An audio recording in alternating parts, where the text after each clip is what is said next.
Let's start with something simple. Who here forgives fast? Be honest. Who here remembers everything? Everything? Everything. Yeah, I figured that. Because healing, it sounds good. It sounds mature. You feel me? It feels like healing. But let's be real. Tonight, we're asking a question a lot of people do not like to admit.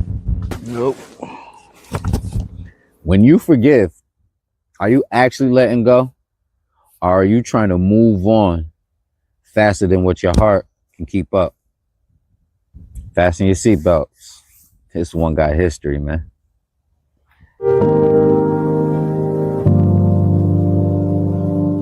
Land your plane, land your plane, land your plane, land your plane.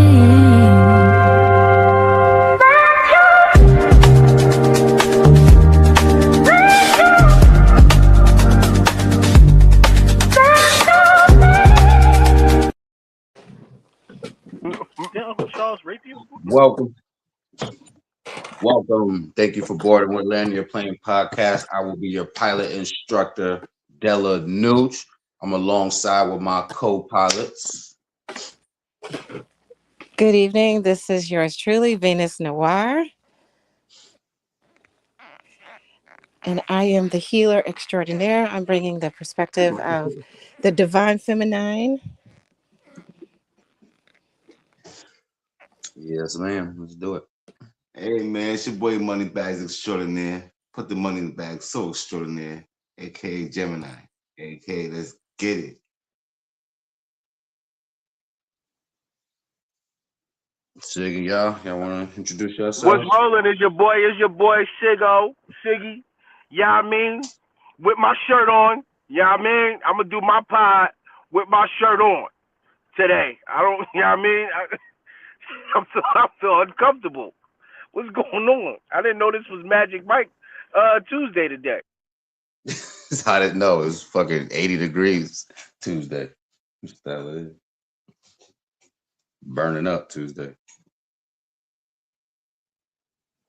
Who else is with you?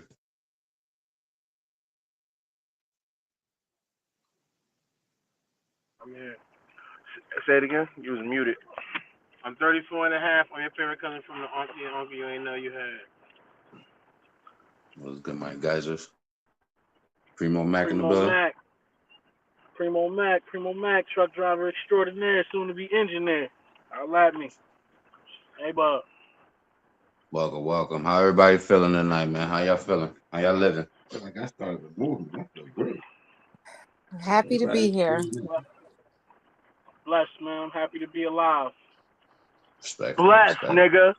Blessed that God made shirts in my size. So I ain't never got to be on a podcast with my shirt out, with my chest out.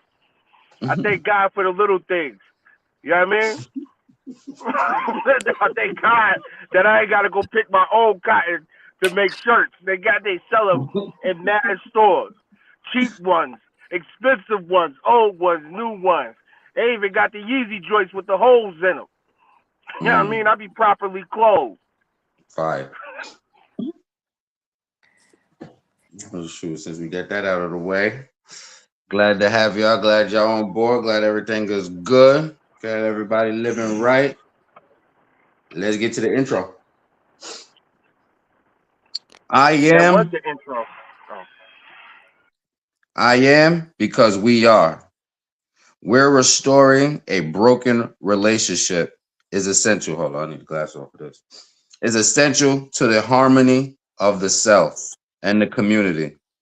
This belief can increase the capacity to forgive when reconciliation is seen as beneficial for the family unit. Forgiveness is often a frame as a release or a way to unlock power by reclaiming energy from a wrongdoer. This is frequently emphasized for men and women as a tool for mental wellness and breaking cycles of trauma. Strong Black women's stigma sometimes pressure women to forgive more readily to maintain family stability. The offering of forgiveness has been linked to better self-reported health. It lowers blood pressure and reduces cortisol levels. High forgiveness levels are positively correlated with mental satisfaction and improved conflict resolution tactics, such as reduce ineffective arguing. That's the intro. Y'all know what I'm gonna ask. What's your thoughts? If I need to read it again. I'm meditating. Take a minute, take a couple seconds. We'll circle back around. Anybody else got some thoughts on that? On the intro I just read? I was waiting for the question. Nah, ain't no question first. I just read that little intro and then you got thoughts on it. Well, I think what stood out for me as a woman was the strong Black woman, part of what you were saying. What's that? Um, saying that readily we will forgive sake Hold up. of. Make sure I understood you. Yeah, where's that coming from? What's that? It's lagging like. Hold on one second.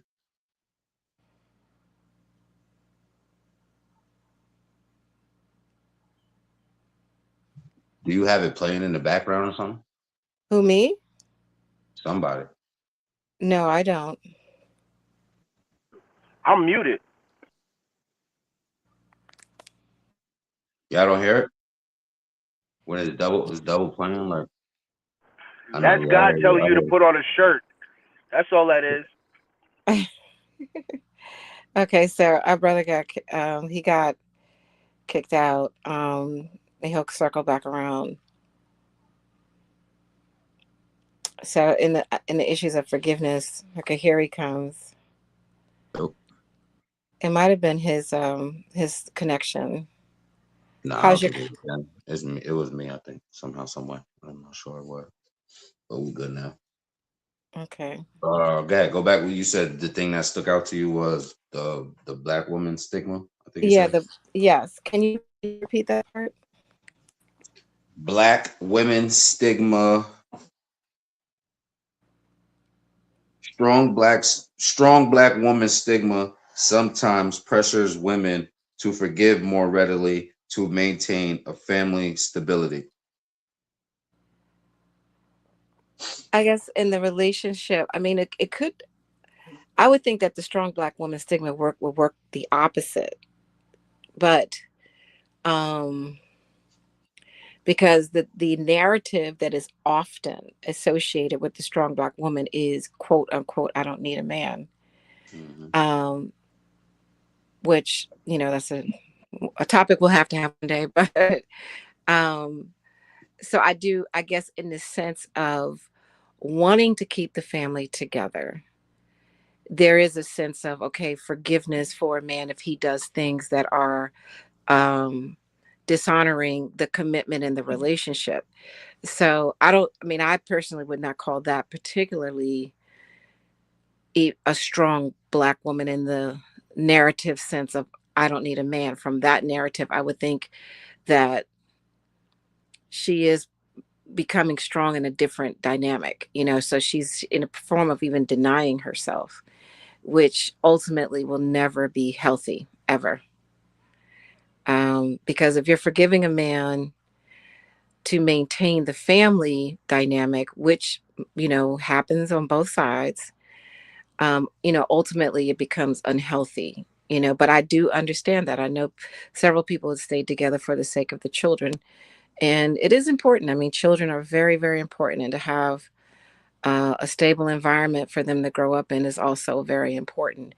But sometimes being in a relationship that's unstable, and children sense energy. They may not have the intellectual capacity to articulate what they're feeling, but they can sense that something might be off. So sometimes staying together is not always the answer, but for the sake of being use for the sake of the family and forgiving.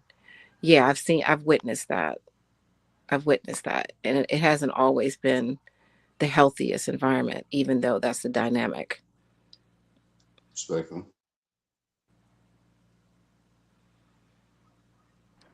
Anybody else? When we talk, when we talking about a complete, a complete system, I believe it takes the strength of two people. Um, not just not just staying together when something is terrible, because if things get terrible, then people need to find their own pathway. Whether, like, sometimes the best thing you could do for the kids is split. What I talk about is coming to the realization that everything is not all sunshine, rainbows, and orgasms. You feel me? Mhm.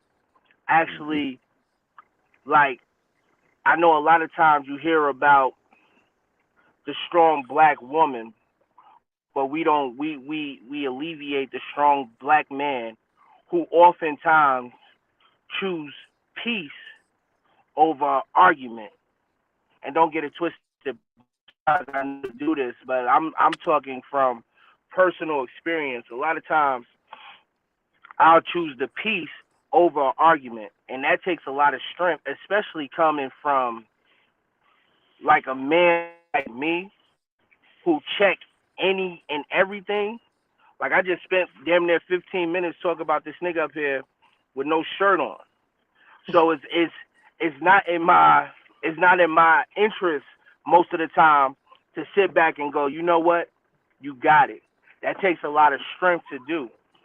Mhm. Like, instead of arguing, just, like, not even cause an argument, or just, just ignore it in the whole. And I also know that the female does that a lot of times as well. So it takes strength from both sides. It's like not giving up. Sometimes things get terrible, like really, really bad, once both parties have already given up. And now they're just looking for a way to dismiss themselves from the situation, the relationship, or whatever the case may be. But if the people who spend more time fighting for peace usually last, and that takes strength. Respectful. No, yeah, I agree with that. You don't respect me because you're still sitting up there with your shirt off. I'm a heterosexual man, and you make your little chest jump, all of that. I don't want to see that. I don't want to see that. I would say it's dirty. I would say most of the time forgiveness is based on some need. What is it? Clinton? What else is it? What is it? Oh, two in there. Oh, I would say forgiveness to me. A lot of times I see it. It's almost like forgiving a person for being who they are and not living up to your expectations, which is already a reservation for a disappointment destination. I feel like a lot of times when I think of it, it's like, what are you having to even put forgiveness out for? Why do you feel a need to forgive this person? Because they're not being who you want them to be? I think that there's a lot of more things that I've seen that's been important in relationships that are being taken care of, and now that person feels like, oh, they need forgiveness. It's like, really? We have a place to live. We have lights on. We have electricity. What are you forgiving me for? We're not homeless. What is the need to forgive me for? That would be a need for forgiveness if we was becoming homeless. But other than that, anything else that's happening, I feel like you're just mad at the person for being a person. And a lot of times I feel like those anger, it seems like anger is a natural state for a lot of people, and they feel like they can be who they really want to be in the first place. It's harder to not be angry or to have a reason to be angry, because then I have a lot. Then I have to look at myself at why I'm doing something that I probably wouldn't do. Mm-hmm. If I'm not a person who rubs feet on a regular basis, whether I'm happy or not, now I have a reason why I'm not rubbing your feet. Not because I'm just inadequate in that area, but I'm not rubbing your feet because I'm angry because you didn't mop the floor. So it's like I always think like, where what are we going through to where you need to forgive me or I need to forgive you in the first place? What is happening to where we even got to a point of forgiveness? Respectfully. Everybody everybody's flawed, and if you are flawed, what flaws can you make that I can look over if I allegedly Mm. really love you and want to be with you? Because I feel like that's the biggest thing I've ever noticed, that you have people who say everybody's not perfect. All right, so people can make mistakes. Yeah. So what mistakes can I make? That's a good question. We might pose that little later, or pose that first, probably right after we get everybody's thoughts. That's a good question. Yeah, I'm gonna land with that. Jam, Preem. Okay. I'm in my friend. Primo. Yeah, I land. I'm good. I'm good. The thing that stuck out to me was the lowering cortisol levels and lowering blood pressure. So a simple argument or a declining an argument could do one of two things. So that was an interesting fact that people should pay attention to and get more acquainted with preventative tools. You feel me? That would alleviate, your wellness. So, yeah, I First think. question. Go ahead, go ahead. I mean, I from that dynamic, it's very interesting that a lot of times people wouldn't associate lack of forgiveness with your physical health. Because the stress that it can Mhm. cause because you hold energy. And a lot of times when that discussion comes up, energy and releasing and things, sounds very woo woo and woo sa. And a lot of people are not woo woo woo sa. And especially in our community, where we tend not to be very woo woo woo sa, you know. Yeah, And sorry. so when you start discussing, like, okay, you're holding on to something that's causing you your health problems, high blood pressure, stress, high cortisol levels. And they it's something that sometimes people can't make the connection because they don't recognize that holding on to something, even though it's not like food related or something that you're actually ingesting into your physical body, smoking or drinking or anything of that nature, that actually does have a physical impact because it's the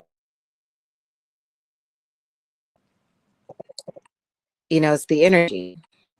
Hmm. You have to let go of the energy. Respectfully, I agree with you and Sig said it. It's a strength dynamic on both parts. You feel me? It takes strength on the man's part to want to forgive or accept an apology from a wrongdoer, and it takes strength on from a different dynamic on the woman's part to where, like I said, they got to be the family rock sometimes. You feel me? First question. I like what Mo said.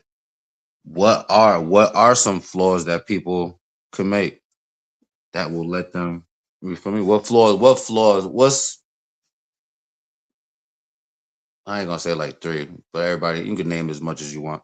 But what's some flaws people should be able to make in a relationship? You think? Because you said like Mo said. I like that.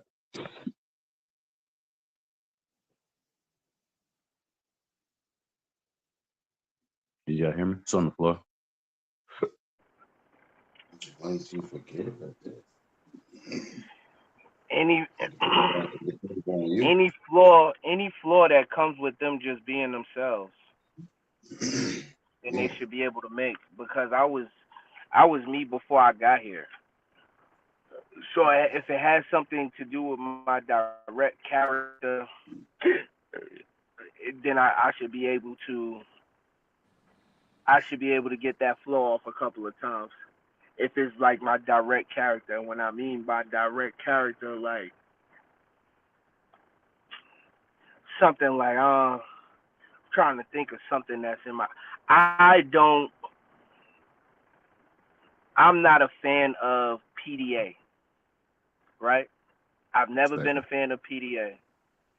So if you try to kiss me, hug me in public, I I might, as initial reaction, back away or jump or do something like that. I feel like that should be forgiven because that is a direct thing connected to my character and something that I have been all my life.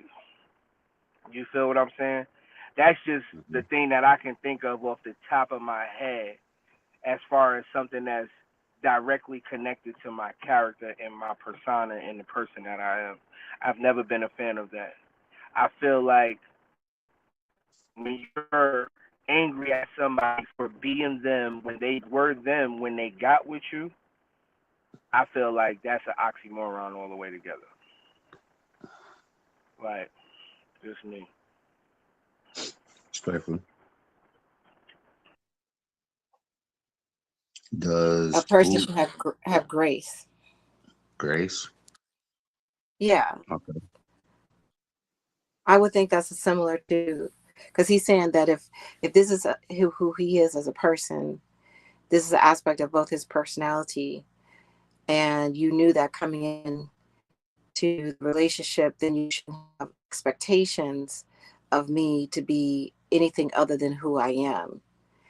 Hmm. And if you, it's I'm just want to make sure I understand what he's saying. No, yeah, respectfully. What flaws do you think male or woman should be able to look over, or Hmm. some what flaws should a male or woman should out the door have that some people should be patient with or look over? As you said, the grace, I would say patience because everybody is not as patient as me. So Mm-hmm. a person with less patience, I would have to, not conform around it, but however, I could be patient with that. I was gonna say like is cooking person that is not like the best cook.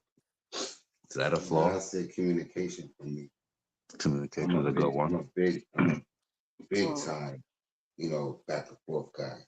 I love talking. Like I love shooting the shit. I love, you know, bringing some things out. So for me, it's definitely communication. I'm big on it. That's a good one. I'm an air sign, so I like talking.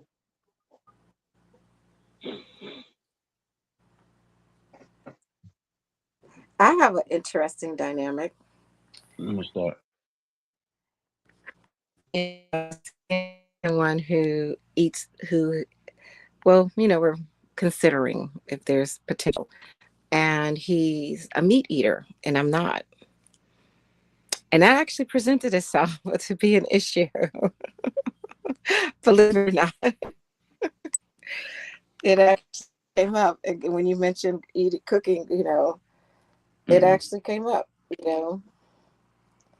And at in that point, I have to consider, if there was to grow and develop into anything, do I want to cook meat? And off the top of my head, no, I don't. Respectfully, yeah. Tesla says, for me personally, there isn't really anything I feel like a person can't come back from. I'm willing to accept someone for who they are and not hold a huge expectation on anything. Because as it was said, that's room for disappointment, respectfully. And for anything to work, there truly has to be, I think she says, forgiveness, grace, and sacrifice. I like Mm. that. Respect. And that goes on a t-shirt tonight. Shout out to Tesla in the comments. Appreciate you, love. Yeah, that was fire. Tesla, you be in here. You be lit. You need to jump on the become one of the pilots. Come one of the co-pilots, man. I'll send you the link. Tap in. Dirt. I ain't hear your flaws. Primo, y'all got any flaws that people should out the door have?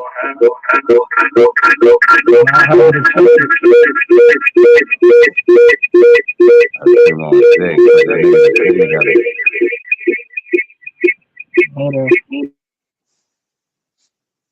Nigga, if you in the car, just talk off a six joint.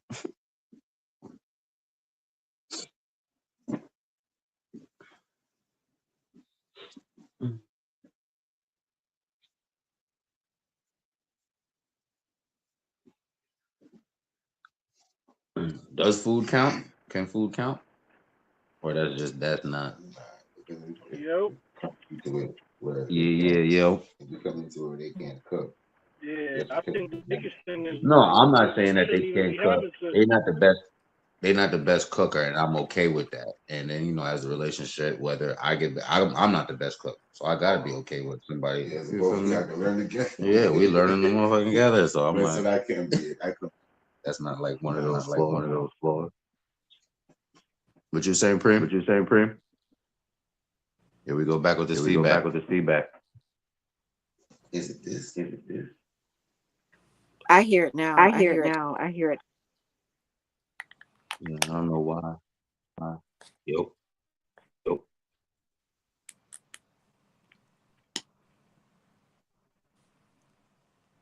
I don't I know. don't know. Yeah, that's crazy. Yeah, So that's crazy. It's the second time they trying to shut it down.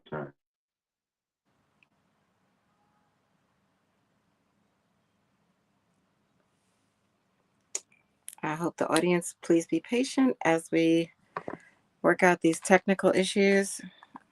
yep. Mic check 1 2 1 2. We back. All right, we good.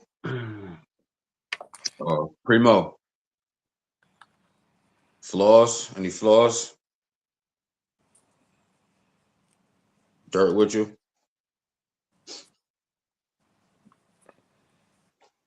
We'll circle back around. We spin back around when y'all get it right. First question is: someone forgives quickly after betrayal. First question is forgiving fast wisdom or a weakness?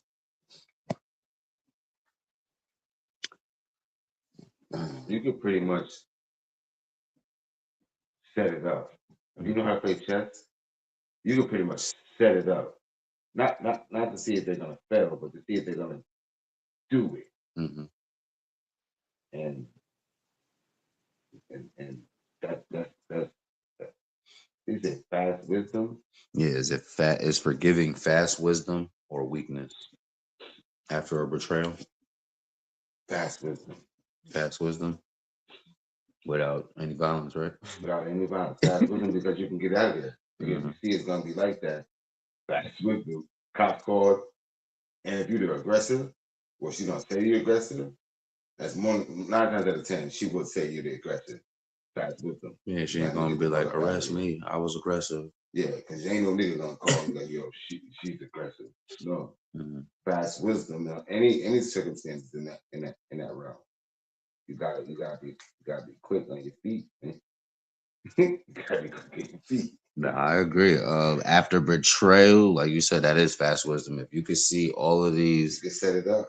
calculations, you can see all of these things, and Don't they call it deja vu or some shit like that? Like oh, this was it reminds me of I just had a dream. It's premonition. I know it's about to happen. Yeah, Premonition. let me get the fuck up out of here. Anything. It's energy. Somebody comes to the party and they down with the hoodie on, you spot them first. Oh yeah. Look out for that nigga, or get the fuck up out of there. Yeah, I agree. That too, and I agree from even the metaphysical part that, like you said, you forgiving relieves you of the relinquishes you of the carrying and holding on to the stressful part, which intends to turn out physical. could create, you feel me, high blood pressure and all this other stuff. So even if it's someone close, a friend, a foe, whoever, if it's an act of betrayal and you forgive faster than somebody who holds on to it, I would say that's fast wisdom. Did you hear the question, V? No, I got kicked out. All right. Someone forgives quickly after betrayal. Is forgiving fast wisdom or a weakness? After a betrayal, whoa. I think when it comes to, I think it's a sign of wisdom if you can release that energy after a betrayal. But I think the dynamics of the relationship change. Okay. You know, because forgiveness is for yourself. It's for the person who is forgiving. It's for you. You know, so it's like I'm letting go. You know, I'm not going to allow this to affect me going forward. So you're taking responsibility of the state that you're in. But betrayal can be such a painful experience, you know, and in so many different ways. I know that when I've been betrayed, I mean, ooh,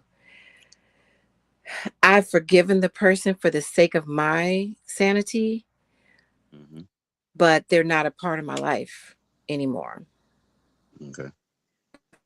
I know this person, like one person in particular that I'm thinking about is she's a friend.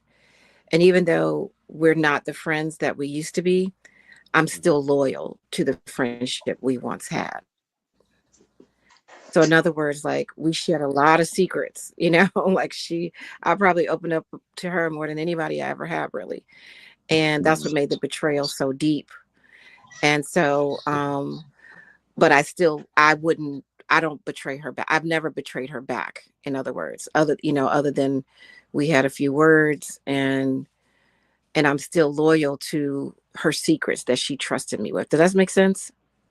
Yeah. Yeah, I understand what you're saying. What I hear is even though she betrayed our trust, I still didn't turn my back on that. Whatever is with me, I'm taking it to the grave. You feel me? It's safe Right. with me.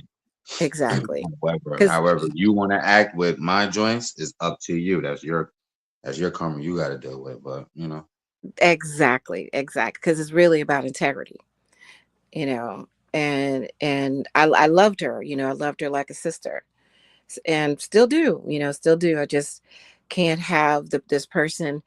My thing too is that do you, you know, when it comes to someone who's betrayed you or forsaken you or anything that looks like that, how do you let them back? Do you let them back? And you can forgive a person without letting them back into your life, you know. yeah, And because I feel like the only way a person can come back into my life is to ask for forgiveness. And that's just, this is my philosophy, my personal philosophy, and it has worked for me. Because I feel like if, even though I forgive you, and this actually happened with one of my exes too, and it's like I've forgiven you, however, you haven't asked for forgiveness. So how do I know that you're not going to do the same thing? To me, if I've betrayed a person and I want them to restore the relationship or friendship, then I have to acknowledge what I did to hurt that person and to take yeah, responsibility for the pain I caused, and to give my word, you know, to try to restore the integrity, that I will not do my best to not do it again. And so since that's something I would want to do, I would want that in return. And if I don't get it, I can say hi to you and I can say, you know, I see you when I see you, but the dynamics of the relationship, the trust, let me say that, the trust has been you damaged. put them boundaries up. Something Yeah. that you yeah probably didn't have in the beginning because of everything was we thought we were friends type shit. Yes. Yes. You know, exactamundo. Yeah, I was gonna say something. I forgot. Primo, you can hear me? Big with you, Dirk.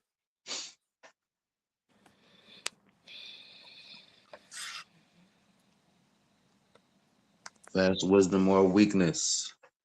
If you can hear me. Second question is, what makes someone forgive quickly? Yeah, what makes someone forgive quickly? Love Love. and fear. Respect. What you love, say? love or fear. Love, fear, respect. Oh, I didn't read Tesla. My bad, Tesla. I got you. Her answer was, "It's all about perspective to me. For me, it can be vast wisdom, but there's definitely always going to be a question of why before any type of betrayal. I'm super empathetic. The love and loyalty and commitment to the person." Respectfully. Good answer. Smooth touchdown. Second is what makes someone forgive quickly.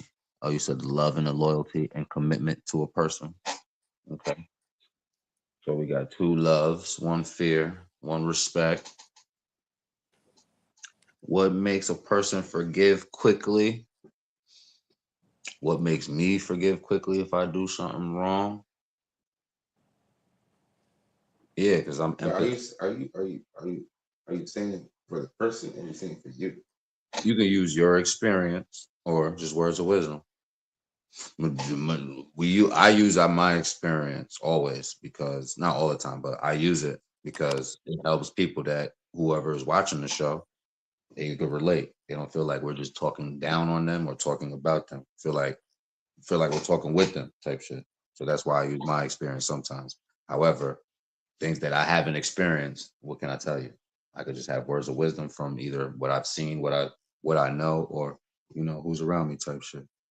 So you can answer the question how you. Say it one more time. The scenario is someone forgives quickly after betrayal. Question is, what makes someone forgive quickly? The first one you said respect. That was a good answer. That's a good answer. I would say, yeah, empathy. Knowing that how you treat people is how you want to be treated. And that's how I do. I treat people how I want to be treated. And even if I don't get that treatment, I'm still, you feel me, serving it up. It ain't turned me into a damn demon, a devil, to where you feel me, despise and hate people that, you feel me, don't give me what I want. No, not moving like that. So it would be empathy that I once shared, or you feel me, I for a do. person. Sunny Moon in the building. What it do? Hello, hello. How you guys doing, feeling today? Chilling, chilling. Greetings. We on the other side of the moon. Hello, hello. Cool, like the other side of the pillow. That part. It is. Let's go. Question you came in on is, the scenario is someone forgives quickly after betrayal. The question is, what makes someone forgive quickly? Quickly. Did you hear anybody? Did you hear anybody's answers? Or you just tapping? No, I literally just clicked in when I got home right now. Oh, copy. All right, then we'll read yours. I mean, we'll hear yours. You heard me? Someone forgives quickly after betrayal. Question is, what makes someone forgive quickly? Um, if they did the same thing, you don't know about it.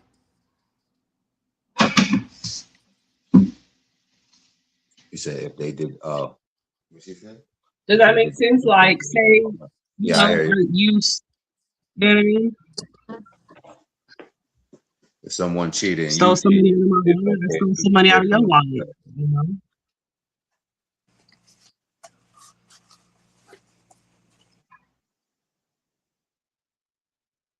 Yeah, I heard a little bit of what you said.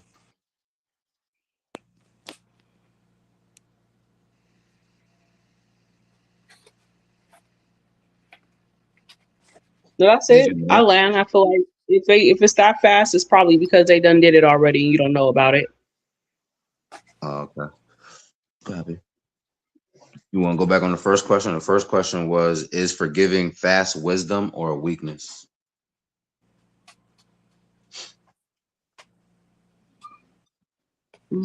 It could be considered both, depending on the situation.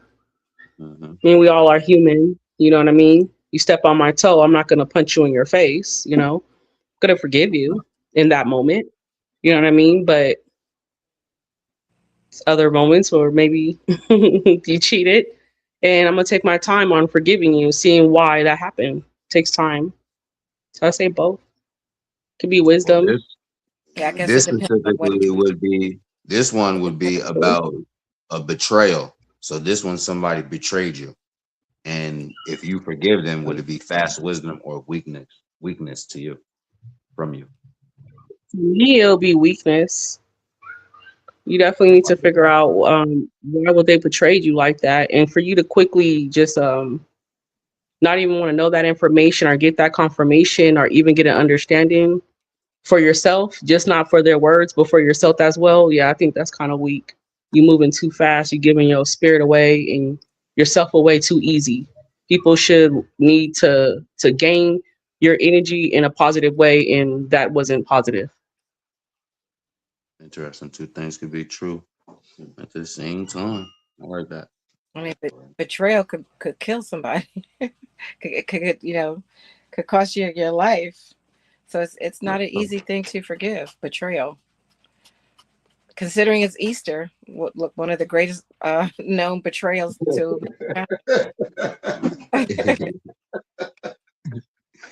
Or maybe Tesla says, or maybe the severity of the issue regarding what we're talking about. Next one is, a partner holds grudges for years. Question is holding grudges emotional self protection? No, And why? No, yeah, quite that's too quite the much opposite. energy. That's way too much energy. That's way too much energy you give it to one person. It's over. Call it a night. He ain't coming back. He ain't coming back. Saying it's over. My son Richie. Ah, it's a wrap. I land. Primo Mac, you still in the building? Or Sig, Dirk? You guys just left your phone in the car or something? Ladies, go ahead. Anybody? Is holding grudges emotional self protection from someone who holds grudges for years? No, I mean it's not. It's completely the opposite. Holding a grudge is one of the most unhealthy things, and it's sometimes you unconsciously hold a grudge Mhm. because it looks like protection. Because it's unhealed energy. So it means you haven't healed you haven't forgiven. And so because I know unconsciously sometimes we can hold grudges and not even be aware that you're holding it because Mhm. it looks like protection. It even probably feels, sometimes holding a grudge feels like protection. And sometimes people who don't understand boundaries will have you thinking you're holding a grudge. So it's a very thin line. It's like a curvy line in between holding a grudge and setting boundaries. But I know if you're really, really holding a grudge, it's very, very unhealthy. Very unhealthy. I You know don't, what I helps would, me out? When it gets there, and I take time to myself, I fucking talk to myself. No, yeah. Gemini. Oh, I definitely, man, Shane and Gemini, we love each other. We figure this shit the fuck out. And I can't hold a grudge. I can't. Too many things been wrong to me. Too many things have went wrong for me in my A whole life. grudge if the action of the person hasn't changed. Because you said in a relationship, right? You're holding a grudge against your partner, correct? Is that what we're talking about right now? Yeah. Let me Okay, land. so if the action hasn't changed, are you really holding a grudge? Can I land real quick? I'm sorry, you were talking. I saw many noise. I'm sorry. I forgot where I was at. Yeah, I'll circle back around. I'll land. I just- I'm trying to think. You saying you talk to yourself, you Oh help yeah, yourself out. yeah. I can't hold a grudge. I can't. Like I said, I'm two people in one body, so we help each other out. And if it gets to where it's way too much, we both walk away. And then when I walk away, hey man, you shouldn't have did that. Hey man, you should have did that. Hey man, it ain't even worth it. Wake up tomorrow. If it answers is willing to let me wake up, I wake up tomorrow. That was yesterday. I can't hold a grudge. I can't. Mentally, it fucks me up. And there ain't no physical coming out of that because I've been walked away. Mm-hmm. So you feel me? It's like, let it go. I'll end my plane respectfully. Oh, so that's interesting how you put that. So if you have a grudge, that means you already mentally checked out from the relationship.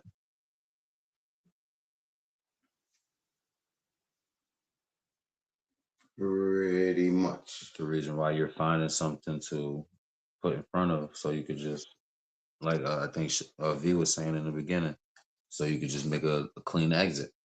That's it. Think fast. Chessboard. Interesting.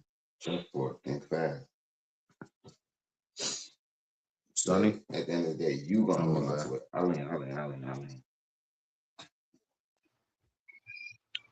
I'll Again, I wanted to ask that question to the panel though, if you don't mind. Is Sure. is it a grudge if the action doesn't change?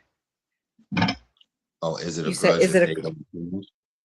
Right. Is it considered a grudge if the action of the other party doesn't change?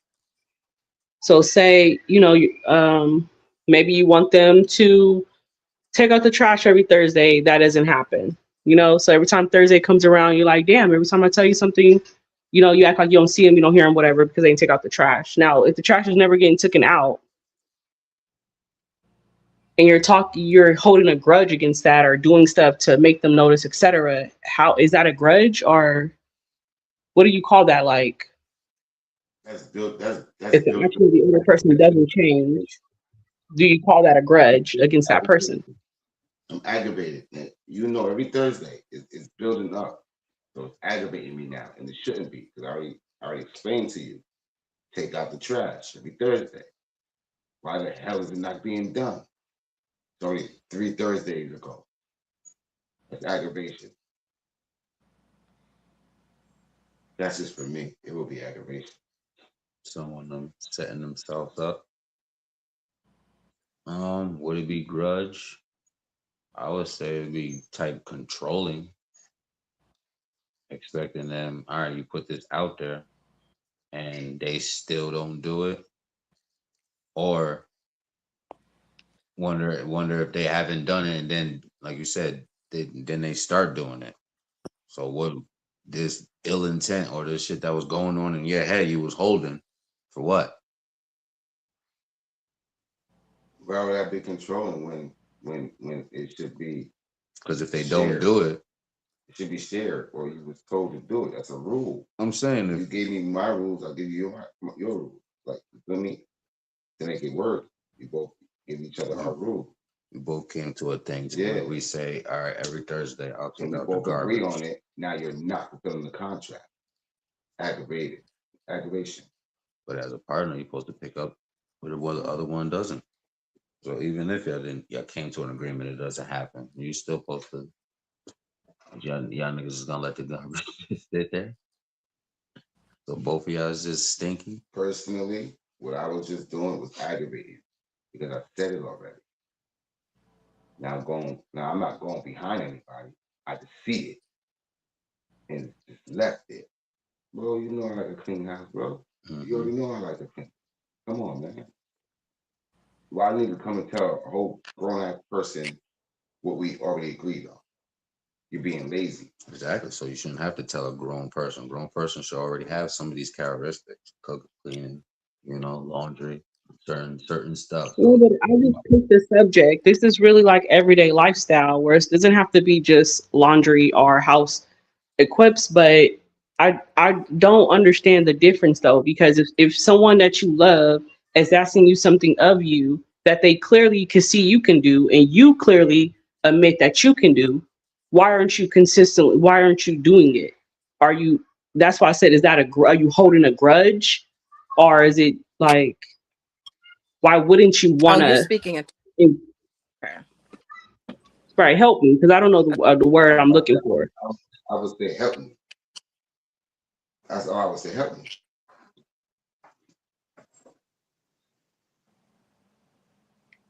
You would have to explain. Go ahead. I would think a grudge, the spirit just spoke to me. It was like, it says, what spirit is saying is that holding a grudge will keep you stuck in the past. So in other words, if an incident occurred, maybe it's cheating, maybe it's money related, and the two of you sat down and you discussed the situation, and you both have come to a place of clearing and choosing one. The person who committed the offense is committing to do better, and the person who was offended is saying, okay, I forgive you, and we're going to release. So if you move on from that particular situation and go further, then that's holding a grudge. If you keep, if let's say the person did something unrelated to the original offense, but you're always pushing the offense back into the person's face. So now you're holding a grudge. And so you really haven't forgiven, even though the person has not really committed the offense, but you're constantly reminding them of the offense over and over again. No matter, every time an argument come up, you might bring up that offense, and it might be something unrelated to the original offense. So what Spirit is saying also is, you got to realize that holding a grudge will keep you tied to the past. And that's the most unhealthy thing. Tied to the past. Tied to the past or tied to the problem, you think? Yeah. You're not moving on. Yeah. And I know that often happens when there's infidelity in a relationship. Often. Yeah, I was gonna say because you're being petty, but if things like that, you're not being petty. You're human. These are human emotions that you're expressing. If you know certain things that take place. However, yeah, I agree. I agree with that part. Thank you. That was explained the way I needed it to be explained. Thank you, V. Okay, thanks. It's powerful. I mean, forgiveness is, it's very important.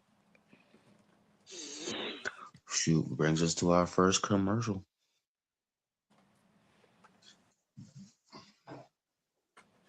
What we got.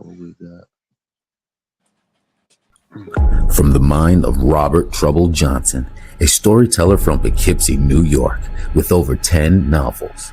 But in Poughkeepsie, peace is just a pause before the storm. Raven was an invisible housewife, living a quiet life. Until one night, the truth kicked her door in. Because when survival calls, you don't stay soft, you evolve. The God Lady, where innocent dies and power is born. She was a housewife until the streets gave her a crown.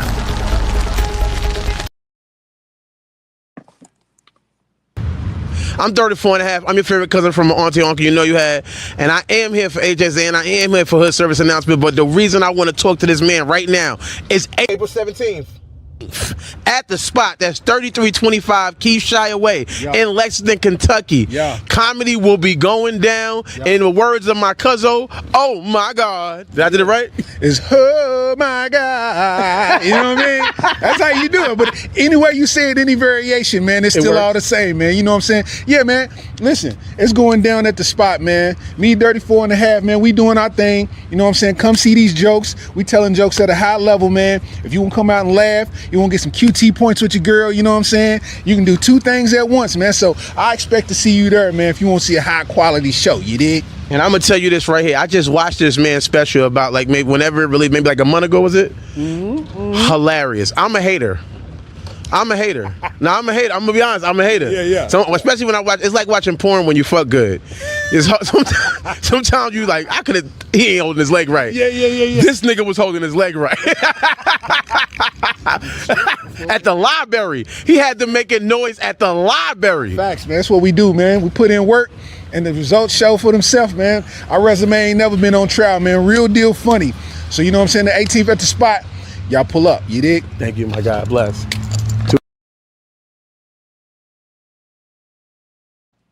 What's happening with my guy? Coming soon. How y'all feeling? How's everybody doing? Everybody all right? That was good. Okay, but where can you find that movie at? Is that a movie, a series? What is that at? Who what? The God Lady or? Oh, that's a book coming out real soon. Dropping, I think it's dropping this Thursday. Oh, it's the book. Yeah, that's okay. a I book. was I'm excited. Okay, good. Coming soon. I'll be able to put the link in the what's the name soon.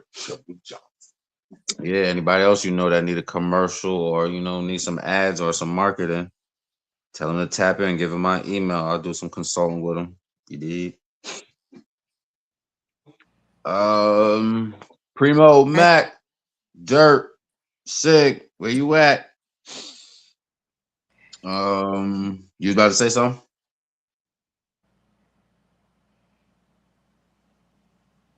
Three, two, one. I don't know.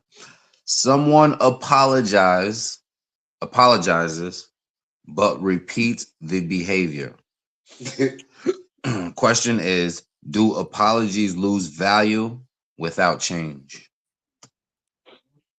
That's I would think so, yes. conniving. Look, that's conniving. What's the word? That's conniving. My mother used to always say, Don't don't say you're sorry unless you mean it. Can you hear me? Yeah, I hear you. Do you hear Jen? Yeah, talking at the same time. Oh man, I lost my sound. You know what that means? Just back out, come back in. Go ahead, Jen. Someone who apologizes and repeats the same pattern, and it's up to me to forgive them. Someone apologizes but repeats the behavior. Do apologies lose value without change? Only if you're tired. You're the forefront of it, right?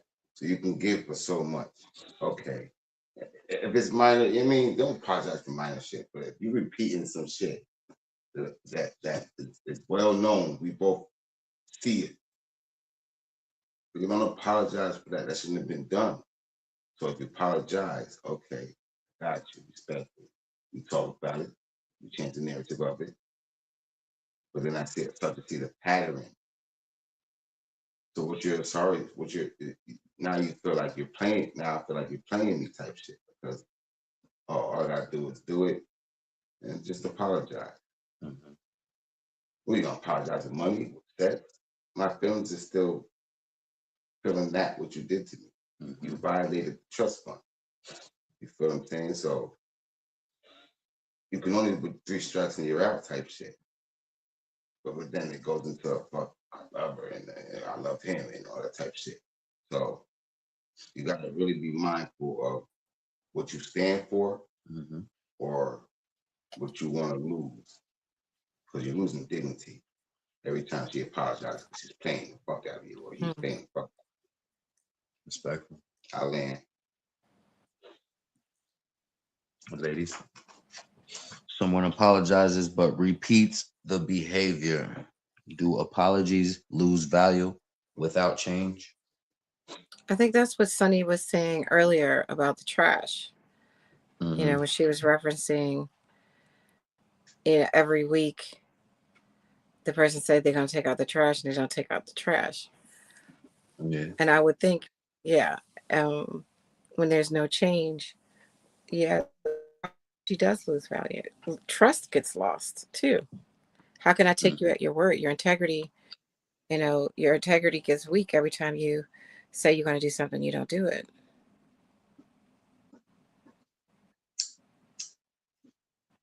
I agree with that. I agree as well. But it's like the level of of the level of the apology. So when is it enough? Like when you say, what does the apology look like for it to be enough? Like how many times is enough? And like is the apology like, oh, I'm sorry? Is the apology the next time like, oh, I bought you a gift? Is the apology you're just having another conversation? Like what does the apology look like after you keep saying you're sorry? And how long does it is where the value starts to have a problem? Because so many ways you could say sorry, even at this for the same reason. Like, of course, you could forgive somebody, whatever, but at the same giving the same apology, does it matter if it's a different one? That's what I'm saying. If I cheated, all right, I'm sorry, I'll give you flowers. I cheat again. All right, I'm sorry, I'll give you a car. I cheat again. All right, I'm sorry, I'll buy you a house. Like, you feel me? Like all of these things, the house, the car, the stuff. That means that you've been brought.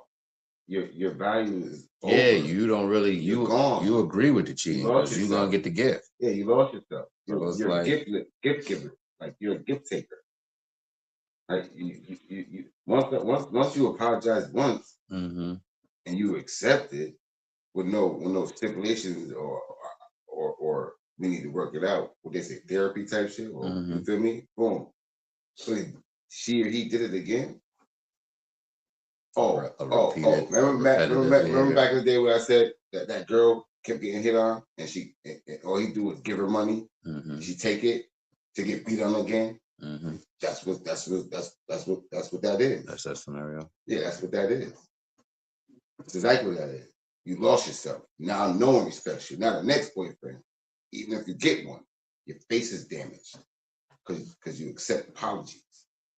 I could dig it, yeah. Because like you say, you lose the value after this second or third time. Like, come on. You say you would stop this 2 times ago. Now we're continuing it. So you're losing value.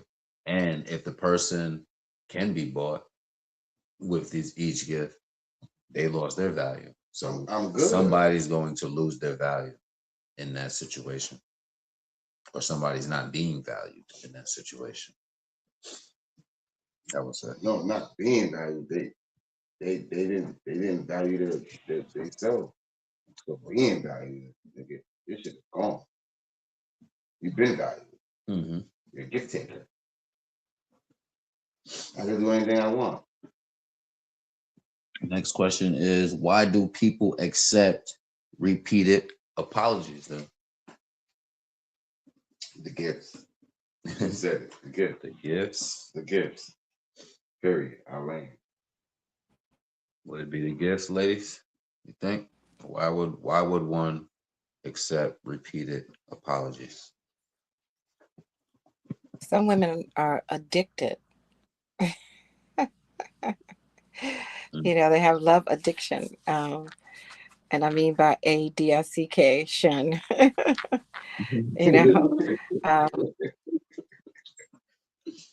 so that happens. You get whipped. We can't take that out of the equation. Pussy whip or dick whip? Yes. Yeah, you're right.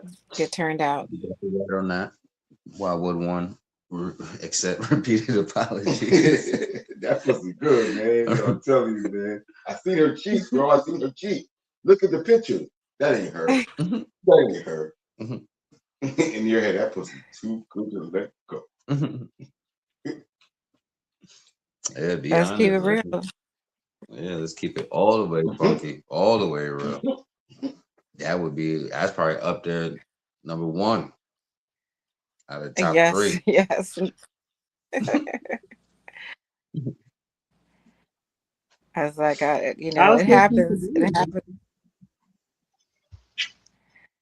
And even when it comes to the previous question, forgiving over and over again is, and giving gifts, all of that. Sometimes that comes with what they term it now these days, love bombing or something to that effect. I got a quick question. Have we felt victim to the topic? What did brother say? Have we felt victim to the topic personally? If you care to share, have we felt victim to the topic? Oh, to addiction. No, not you addicted to I dick. could have been The one addicted. who apologized but repeats the same Yeah, behavior. have we felt?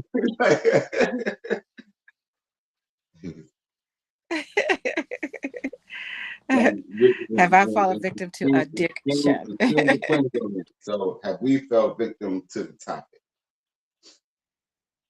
The scenario at hand. Yeah.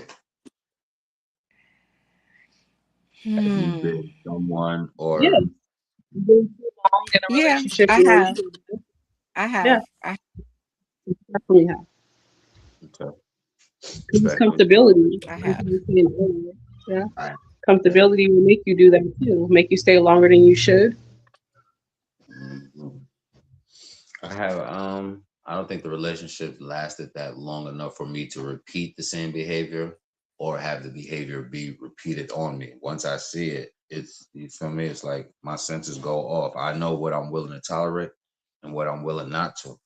And I learn it more and more, which, each woman type shit.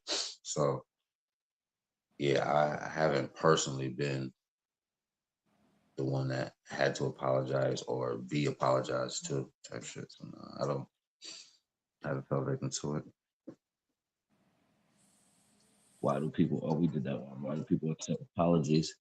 Next one is. Oh, did everybody land? Everybody landed. Yeah, I land. Next one is one. No, we can skip that one. Someone says, I forgive, but I don't forget. Is that real forgiveness? Hmm. I forgive, but I don't forget. Yeah. Of Is that course, real I'm not forgiveness? gonna. Of course, I'm gonna forgive you. But would I forget? Of course not. Just in case I start seeing those actions, start feeling those emotions, I want to reflect on why I feel this way sooner Yeah. than be chilling back, laying. Like, no, definitely. I like that. It depends on the scenario. Like, you stole my bike, I'll forgive you. Like, you know what I mean? We do that all. We steal each other's bike. I forgive you. I forgive you. You already know what it is. No, we ain't talking about no bike. We talking Scenario. about someone says, Man, I forgive you, the women just did scenario. but I don't forget. I can't give a scenario. No, yeah. I know All what you're right, talking so about, I'm but you talking know. about bikes. Let me land. Guys, do your thing. So something minor like that, stealing bikes to like the relationship, right? It's different. You steal my bike. I forgive you for that shit. Go ahead. Do I forgive, but I I don't forget. forget? I forget. Now I can't bring my bike around you because you bike thief. That's what reminds me of not thinking. You know what I mean? You remember what you did. So I forgive you, my nigga, but I ain't forgot about that shit. Now, if you go into a relationship, it depends on how hard it is to you. So give me an example. Stealing my car. She stole your car. She stole my car. I didn't forgive you, but I Y'all a won't couple. forget. That's y'all car. No. Exactly what you talking about. I paid Shouldn't insurance. sell the car. My shit, nigga. I just bought a Tesla or some shit like that. She stole it. She stole my shit. Nigga. What the fuck you mean? I forgive you because it's you bring it back and it's no dents. You feel me? It's less gas, but you know what I mean. You bring it back. I forgive you. Let's do the easiest one. Cheating. Everybody wants to go to cheat. I want to forgive you, but because I that's the don't easiest. forget. That's the easiest. Easy example. Then you walk the fuck away. That's the easiest example, but the hardest thing for people to get over. I'm not going to be in a relationship now. It depends on how many years you with, right? You with me the first 6 months. You nigga, it is what the fuck it is. I'm not gonna forgive you or forget. It was what it was. But you go into a 8-year relationship and you then cheat, it's hard to bounce back from that. With the forgive and forget, it's way hard to bounce back from that shit. The more years you have dedicated to a thing, it's hard to forgive versus like the early. It's hard to forgive and with forget. the less You years. It's hard to. It's both of them. It's hard to forgive and forget because now you gotta do work. Now you're walking on eggshells, and it made too much. It made too much pressure on you. But you did this shit. You created the scenario. So I forgive you, but now you gotta work on forgetting. Like I forgive you, but I would never. You gotta work on forgiving. You gotta work on that. Nigga.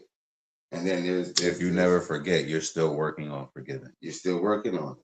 I agree with that. You see what I'm saying? I land on that. I agree with that. If you didn't forget, yeah, you're still working on forgiving. Well, if you haven't forgotten, are you holding a grudge? Is that real forgiveness? That was the second part. No, that's what she's saying. Mm-hmm. Part of me. Because I'm imagining myself in different situations, and if I don't, I think forgetting is well you have a brain, so you're going to remember. But it's clearing the slate. Do you start over? I think it's possible, but does one really forget? No. That can't do you? Yeah, you don't really forget. I mean, you can act like you forget, a certain way. It traumatizes you. You tend to project that a little bit, not project it on people, but however, you got the damn. Can you deal with on now? Look, can you deal with forgiving? No, can you do it? Forgiving and forget. Can you personally deal with both of them? And the person did you wrong. You gotta choose the battle. You gotta choose that battle because it's gonna be torture. It's fucking gonna be torture on you. They're working to forgive and help you forgive and forget. But nigga, the essence is still there. You're always on 10. In any relationship, you're always on 10. Male or female, you're always gonna be on 10. You did this shit to me. I was good. Oh, I got something to add to that. Hold on. It says, which one is this? Number 5. All right. Is that real forgiveness? I have Cookie, who stood by Magic Johnson when he was diagnosed with HIV in 1991. Wow. So there are some people who, you feel me? But I ain't gonna hold you, they rich, bro. Regardless if they're that's 2 different situations. They rich. I mean, it kind of does matter. You ain't lying. That income do. Oh, HIV, it doesn't matter. You can look, as long as you're a billionaire or millionaire. If you're a millionaire, you can look past HIV, AIDS, and all that. You don't care. It's not so much that. You can forget about that. No. It's not so much that. I don't think he never had it. Because people who had it, they ain't here no more. I feel you. So now that he has money, all of a sudden, he's the only. Who's the only one besides him that without money survived? No one. So now we're talking about money. We're talking about money. That's not true. I mean, a lot of people with HIV have survived. No, he had AIDS. But though, not the time that he caught it. People dying from that. All of a sudden, he doesn't have it no more. Yeah, it took him over 10 years to have that. He does have it, so at a very low rate. But again, like I said because he had money. Of course, you're thinking And there's something I can it's do. But they were dying early, like in the 90s. People were dying left and right from that. that's my point I'm Maybe she making.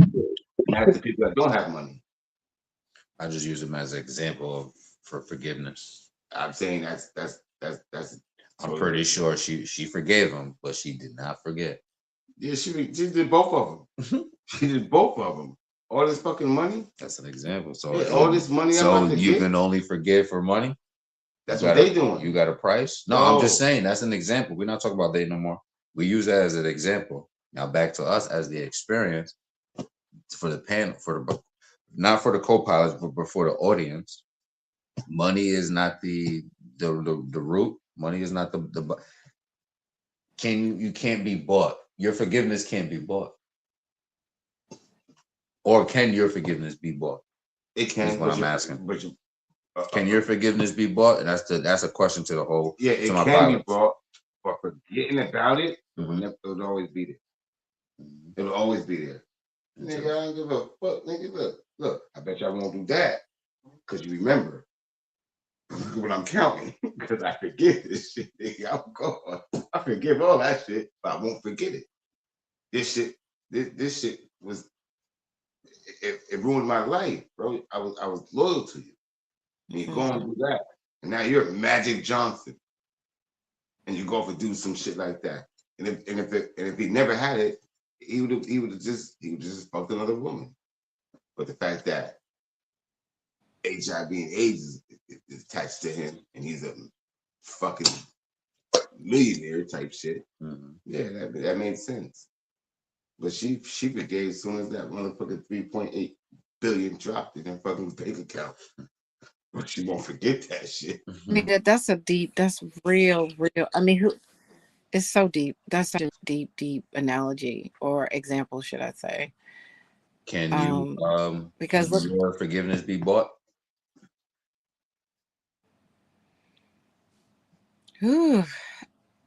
I think hell no. Got to move. I think sometimes I think when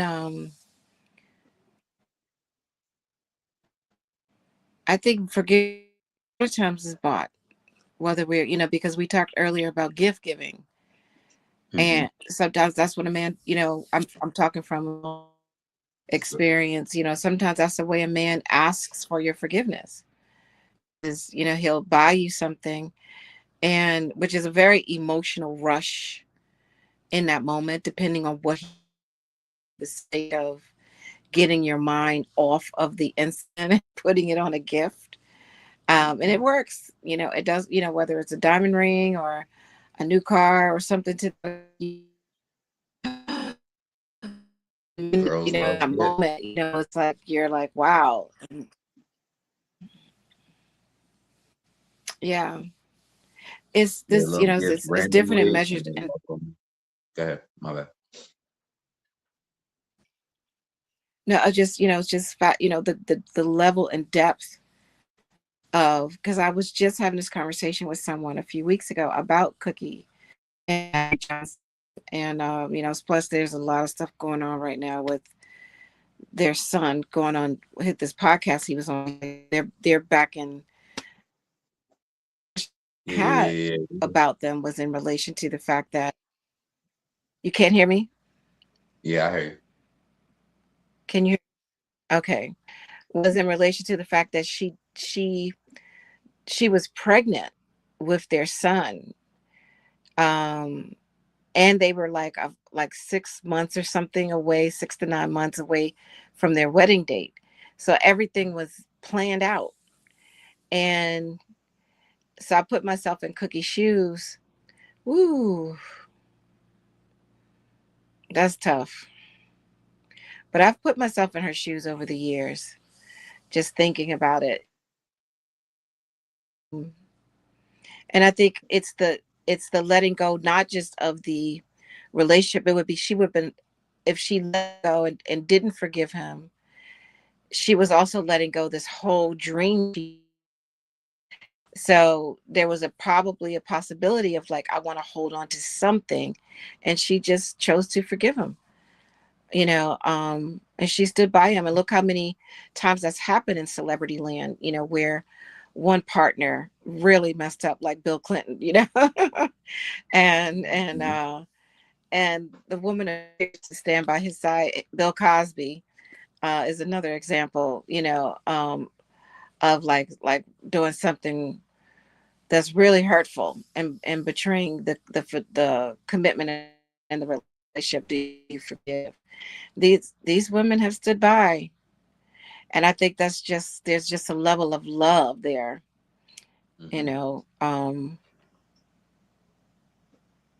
longevity, investment. There's a lot that goes into what a person would decide to do in that moment. I agree.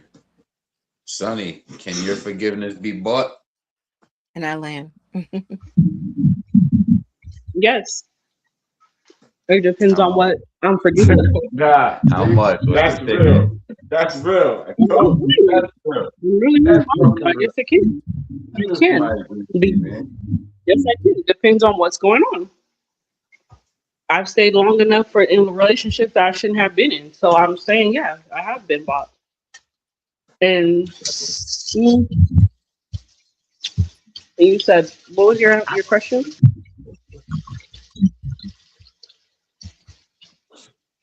Am I freezing? What is your question?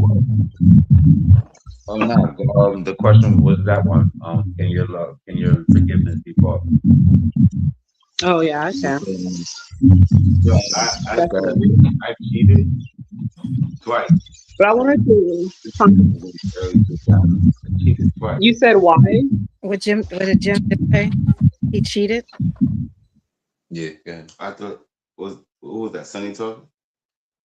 You done, Sonny? Yeah, I was Landed? done. He was Jim was doing something. Yeah. Go ahead. Oh, yeah. Early 2000s, I cheated. Right? Mm-hmm. This is the drug era. You feel me? So when I cheated and we're both in the game, right? She was hot. I brought a half a brick to the crib. She sold her soul for a half a brick.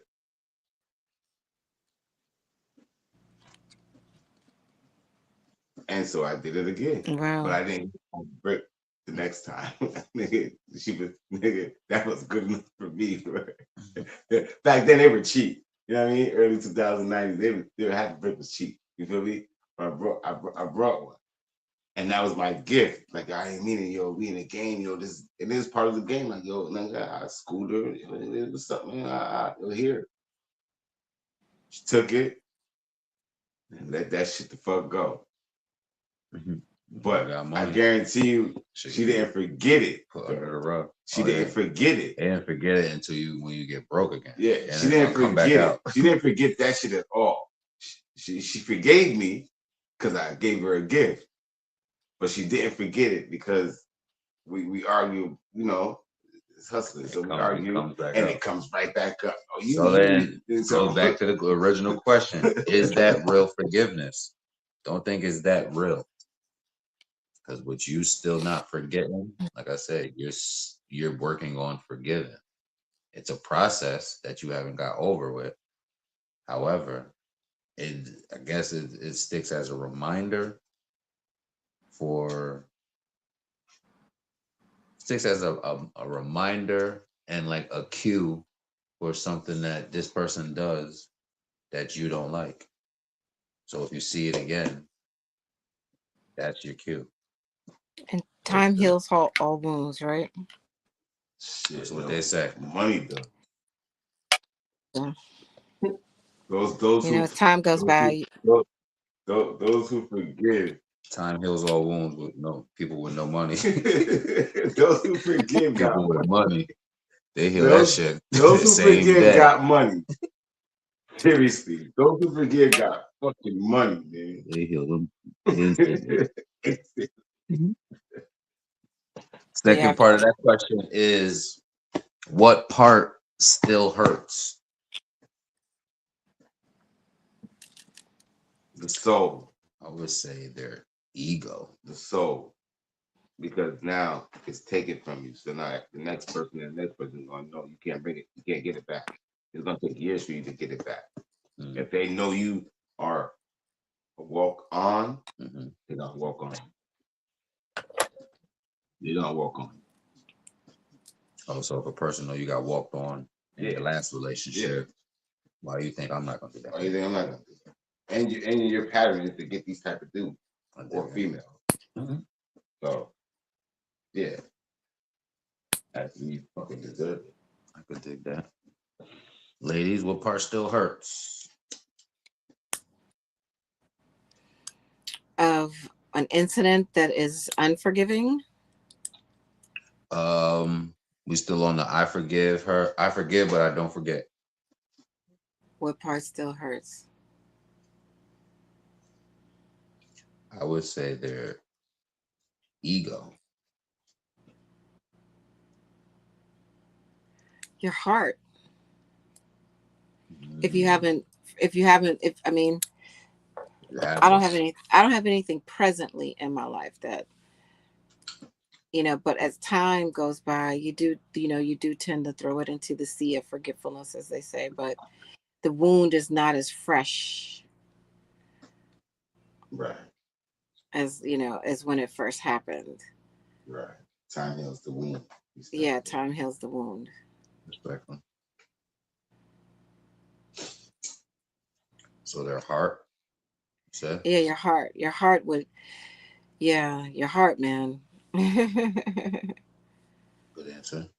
And what you say? Soul, heart, soul, ego. Stunning. I'm gonna say your patience. The longer you stick around someone that's literally draining you, when you're ready to go, and someone else is decide to have another person in your life, you lose that patience. So what you could have just been patient with the next person and got through something, you didn't even give that person enough time because you already overwhelmed by the last relationship because you didn't gain any. You lost so much patience in that relationship. When people say you need to heal, some people don't understand that patience comes along with healing. That's why it takes time, depending on how hurt you felt. If you got on your knees in a situation and cried to God, you need at least a year or two to yourself. You need to go heal yourself. You need to be able to be patient with yourself and gain a knowledge of why you stayed that long and why you on your knees praying to the spirit of your choice to help you. If help is already present, you're just not choosing it. Because you don't have to stay nowhere you go. It doesn't matter if you're homeless. You could always walk out any home that you're in, any business that you're in, any car that you're in, anywhere you are able to move yourself unless somebody's restricting you, of course. But you're able to remove yourself. So I say it's going to be patience for me anyway. I think it will be patience. Because when you're ready to move on, you have to be able to gain that patience for that next person. And it's hard when you already drain yourself on the person behind you. I like that. Hey, with your patience, because if you put that time and that work in, if you put that time in, it'll work out for you. I like that. A partner brings up old arguments. Is revisiting old wounds unfair? Is revisiting old wounds what? A partner brings up old arguments. Is revisiting old wounds unfair? That's every relationship, bro. We talked about that earlier too, in relation to holding grudges. In I just want to get in and get out. I can't hear.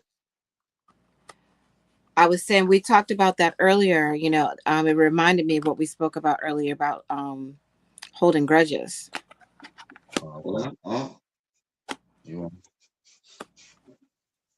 If you keep bringing up the same thing from the past, that's what you're saying, correct?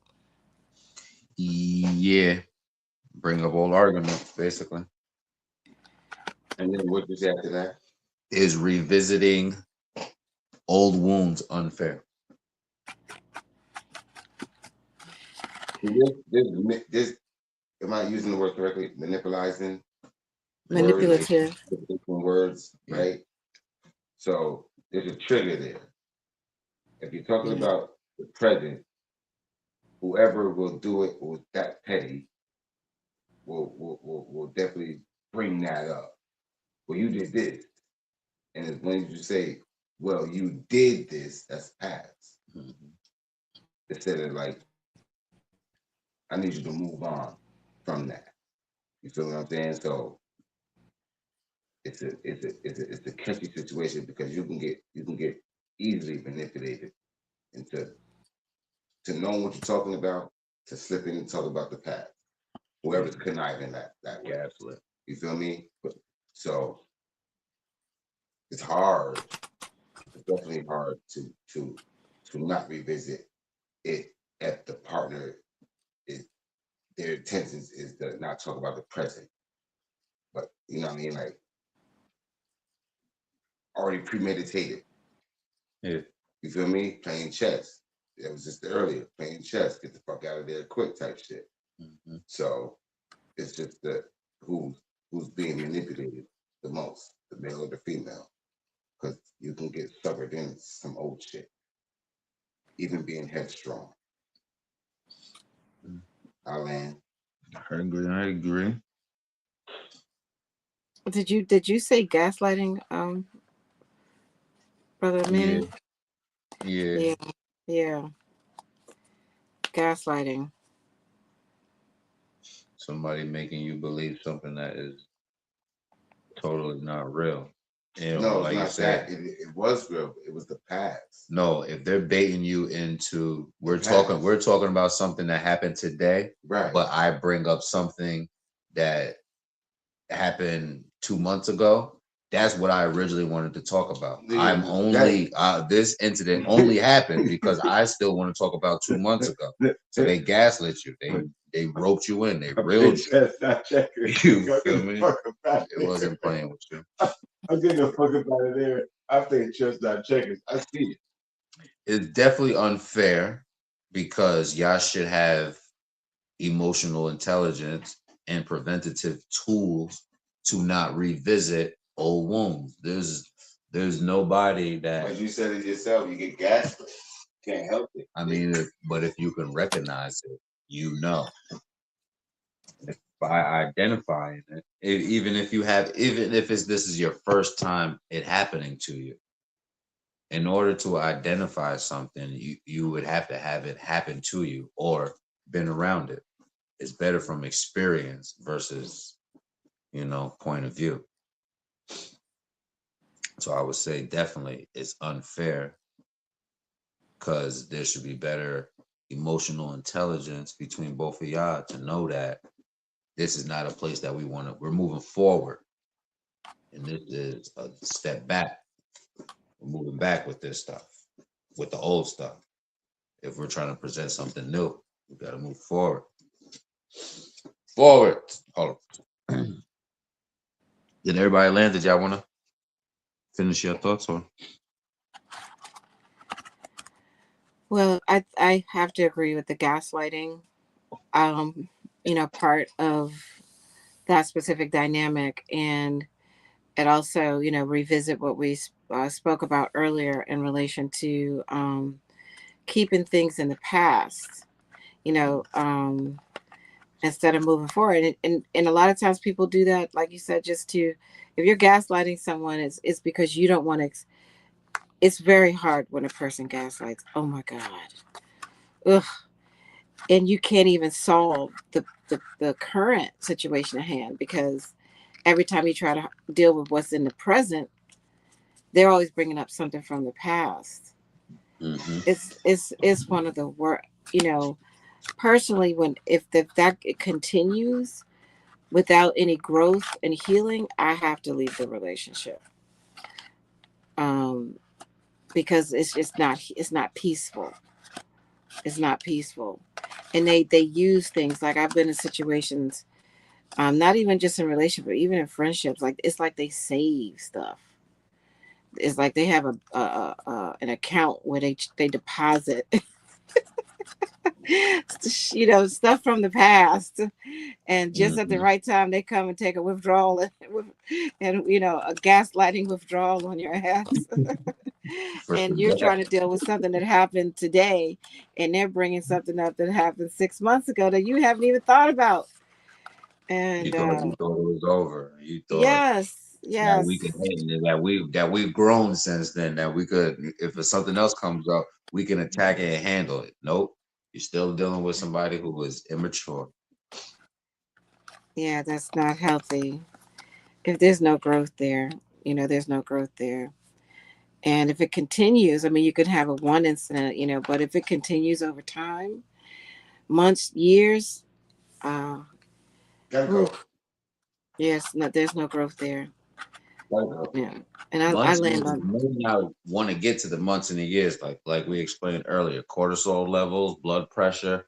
This having these tools in place is what these solutions and these conversations that we have on here. Shout out to Lanny Plane every Tuesday and Thursday at 8. But these things hopefully we can offer. This is not no advice. This is not nobody's here as professionals. You feel me? We just having a conversation. You could take some tips, you could take it and run with it, or food for thought. So um I'm not ready to throw it out there yet. And did I land with that. did the wound actually heal? Hmm. Next question. Did the wound actually Actually heal? heal? Nope. Not if you're bringing it up.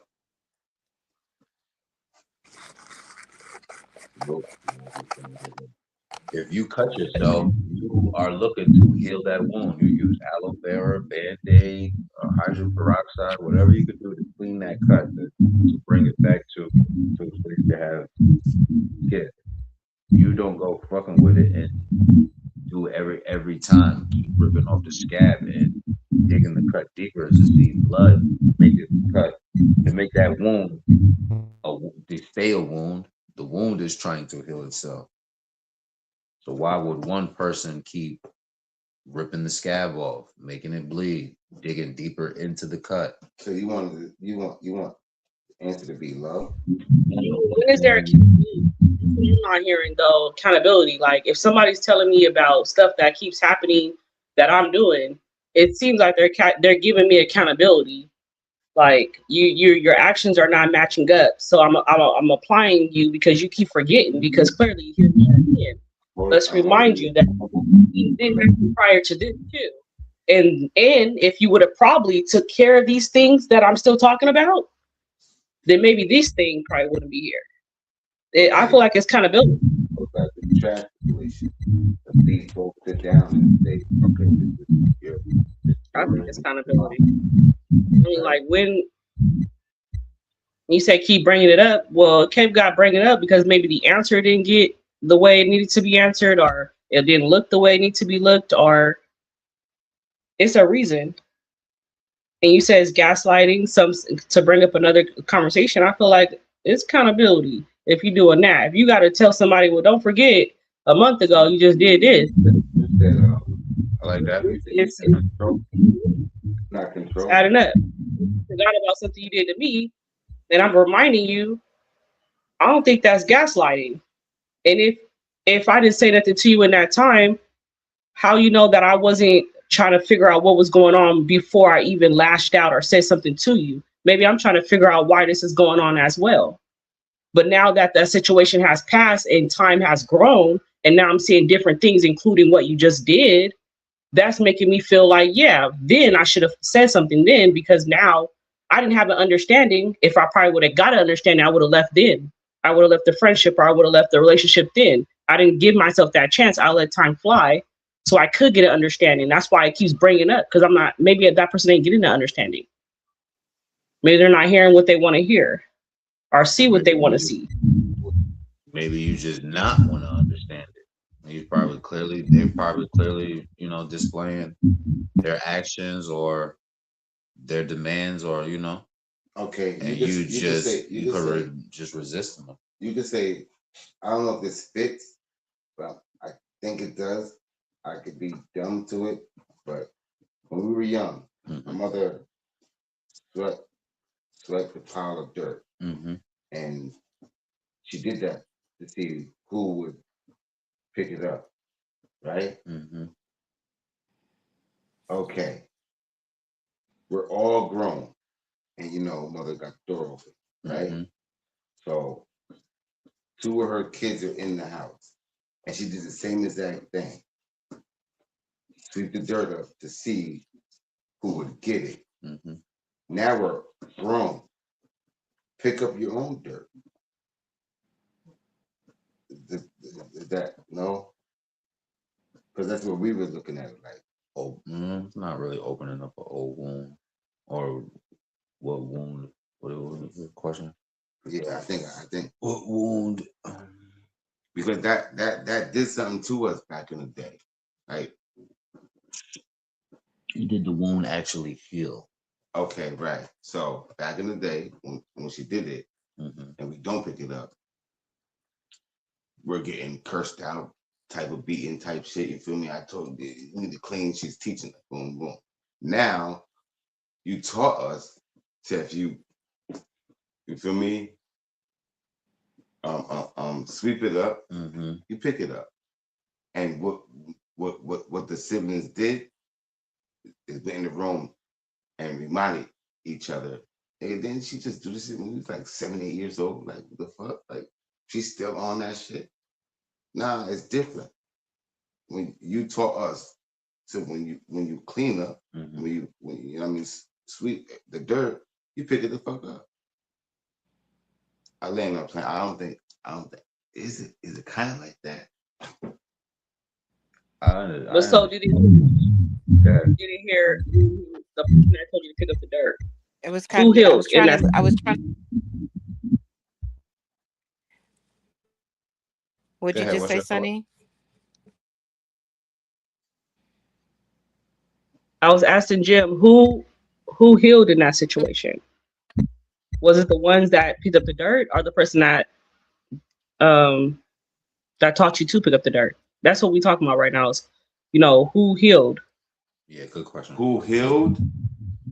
Who Correct. healed out of the situation? The one that picked up the dirt, or the one that was picking Well, up back in the dirt? day, nigga, we didn't want that beating, so we cleaned that shit the fuck up.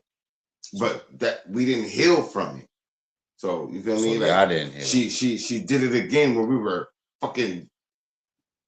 We got babies now, and you did that. She's still doing. You see what I'm saying? You did that. So I don't think she healed. Right? I don't think she healed from it because she still wanted the same pattern from from her young kids to her older kids. We grew up. You taught us clean it up. Don't leave it there. So we left it there, and then got mad when we were older, and we told her, hey man, you taught us to clean up after ourselves. So if you sweeping it up, and you see the dirt, you sweeping it up. Don't leave it there. That's what I'm saying. No, I agree. But they had a good question. They just said who healed from it, and you say you don't think she did. I don't think she did because she tried it again. Copy. Yeah, she repeated the shit. That's like opening the whole wound. Yeah, yeah. She didn't heal. Did you get your answer? Final thoughts? Yes, I got my answer. And then from healing, when I say that I feel like the person is keeping the person capability, nobody heals from that situation. Nobody heals because if you don't feel heard, I mean you're gonna keep that complaint going, and then the person that probably thinks they're giving you what they want in the way that they think it looks, they're just getting agitated, so they're not healing from moving forward to be the best person they can be for you, or they thought they were being the best person for you. So it kind of dims their light as well. So no, I think both parties lose. I like that answer. I respect it. Yeah, I like the accountability part too. It does. It is a little bit of accountability. I agree with that. Someone apologizes just to end the fight. Is that manipulation? Fake. Fake. Or it could be, this is too much. Like, you just So where like, it's like Done. oh gaslighting. gosh, man, please be quiet. Don't tell me to shut the fuck up. I didn't say shut the fuck up. I said please be quiet. We've been doing this for 2 hours. Man, you ain't tired? You ain't hungry? You want to go out to eat? What the fuck do you want to do? You want a car? Thirsty? You want a car? Actually, What you want? Fuck you so up? You up for my life? now be Tyrese, dry. what more do you Hungry. want from me?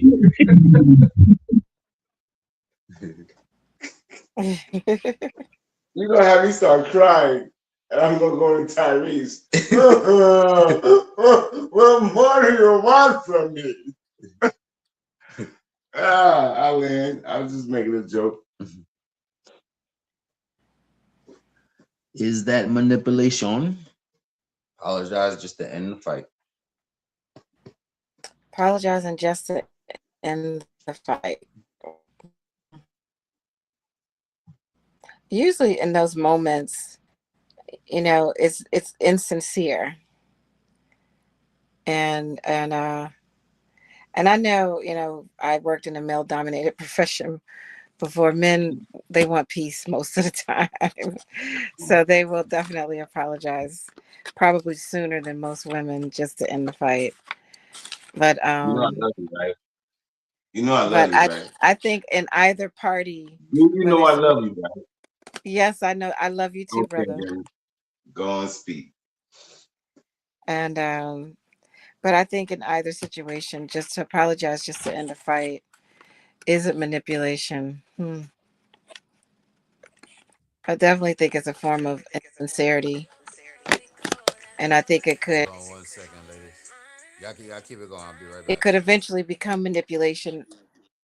Just it could become manipulation if there's no change. It goes back to what we were saying earlier about saying you're going to take out the trash on Thursday and you never do. And so I'm sorry. I meant to take the trash out. I'll do it. I promise. Just to end the fight. I think is I don't know if I would call it manipulation, but I can see how it could lead to being manipulative as time goes on. So I land on that, and I'm we're sorry, going to be getting I ready to missed call it a that night in a last part. few. Sorry, I missed that last part. And A I little think phone Brother call. De La Nusha, can you hear? Out. Yeah, I hear you. Can you hear us? Perfect. Can you hear me? Can you hear us? I can hear you perfect. You Okay, hear I us? can't. All right. I can't hear you guys. We good. So I'm going to go Let's out and take that come back mic in off. before I say good night for the night. Hold. Oh, you about to be out of here? I don't manipulation in the moment. I will say yes, because sometimes depending on where you are, sometimes you just need to hear that apology and y'all can finish the argument or y'all can finish the understanding later somewhere else, right? So I'm not going to call that. It's kind of manipulating in the situation, but in some situation does manipulate it. Outside in public, we're with our family, etc. You've seen something I did or whatever, and you're coming at me. I'm gonna apologize. I probably didn't hear every word. I probably didn't hear every syllable, but I'm gonna let you get your base and your heart out, and I'm in it. I'm sorry. Mm-hmm. We can do this shit later. We can do this shit later. I apologize in this moment for my actions, and then we can finish the rest of this later. Because I'm sure that if I'm already apologizing, you know damn well I didn't hear nothing you said, and I'm trying to get out of this situation. Yeah, And you can just tell like your partner trying to just brush you off, and you can get that energy if you know your partner. You gonna be looking in the face like, oh, you dead ass? You dead ass trying to do that to me right now? Word? All right, say no more. And that's where I feel like that's where the arrogance comes in. Because, like I said, in different situations, don't need to have a winded apology when we can finish what we're talking about in another time. But I am going to respect you as a person and the person of mine and give you that apology in that moment. If you feel like I hurt you, who am I to say I didn't hurt you? Who am I to tell you how to feel or what you thought you seen? Or I'm going to let you have it because we're in this situation. And we could do this another time. And that But is if big. And that is big of you. That would be the mature. That'd be the mature thing to do. Yeah, we ain't got a lot of that going on. We already know. I would agree. In that moment, it's not so much manipulation because V touched on it. Men just want peace, man. We can deal with the stressful and the arguments and all of that because we got to come up with a solution for it. We understand where all this is leading to the bedroom. However, at that point in time, it's not manipulation to shut you the hell up or shut you up. It's just for my mental wellness. If you see me as your leader, your protector, your man, your husband, your king, my mental wellness needs to be at least at a functioning 90%. Ain't that where you go face the world and you come home, you want peace? That's it. Because you face the world. And now the problem is that the battle of the world. I don't want to come home to another battle. But or then keep battling. The world. That's people take that stance because they don't care for other people's emotions. When you say you go outside and fight a war, when you come inside, what are you doing? You still got this battle to fight, whether we're by ourselves or with other responsibilities like children. When you come up in here, you're not going to massage me. You're not going to get me on I'm going to do the same. Do you not want to communicate? Don't you want to figure out what's like? We still have something going on before you lay down. So don't come in here as, I battle. Like, why can't it just be a different form of a battle? All battles are not aggressive. All battles are not gruesome. All battles are not horrible. See, and so why? That's where it goes wrong. Because coming in, many battles will never be your battle because we don't want you seeing our battle or facing our battle. So that's different. Right? So when we come home, you didn't see this battle. You didn't see me get rejected. You just looking at it like, yo, bills need to get paid. You're frustrating me. You're frustrating me. I know it's there, and the kids need papers, and I know. You're gonna need that man to go sell drugs. I don't want to sell drugs. You just came home, but you're forcing my hand because I'm trying to do some legit shit outside this world. And if you're not supporting it, when I come home, you looking for a massage. I'm looking for connecting with you so we can build something. All right, I did this today. I did this today.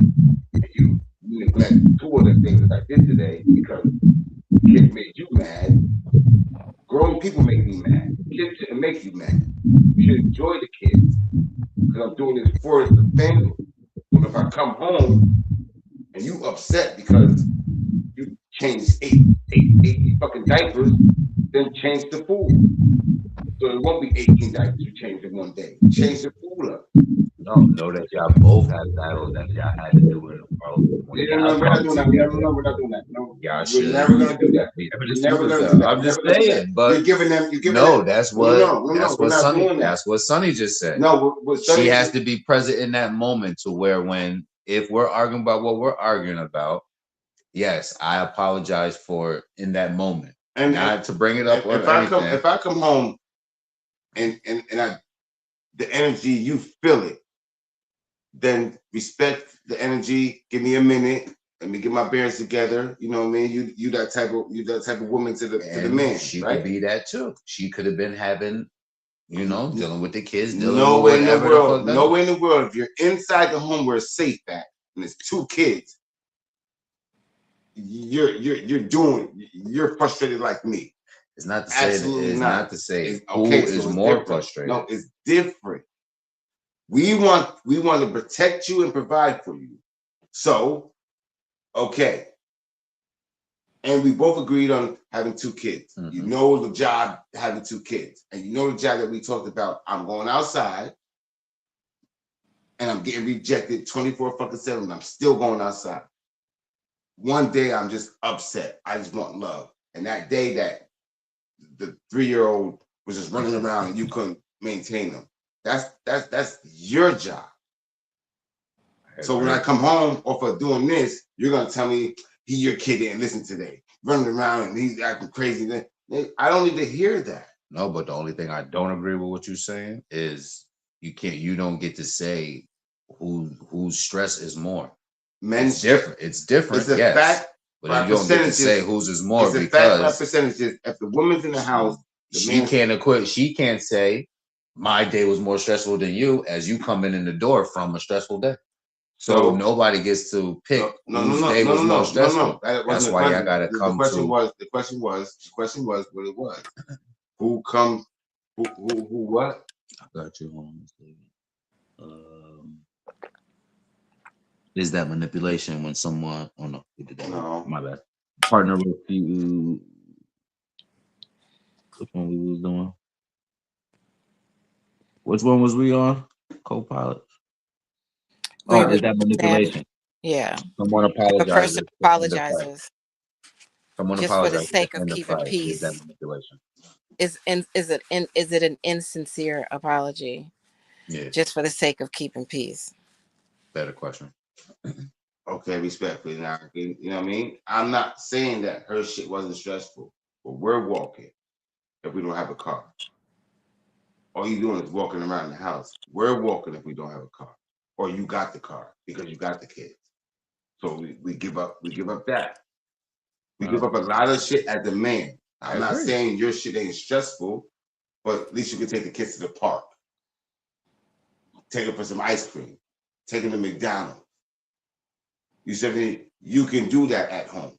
No, it's when y'all come together. When I come together and I have a stressful day, I don't want to battle you.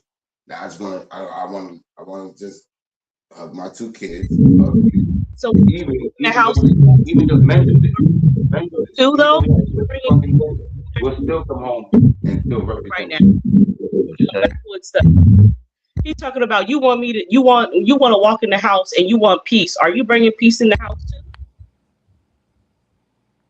That's what I want to know. Because how you asking me for peace, but you don't got no peace.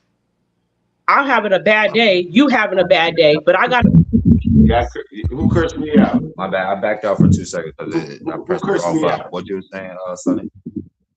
I said so you come in the house and I'm supposed to give you peace. I had a bad day. Are you giving me peace Sonny, too? We can't hear you. No.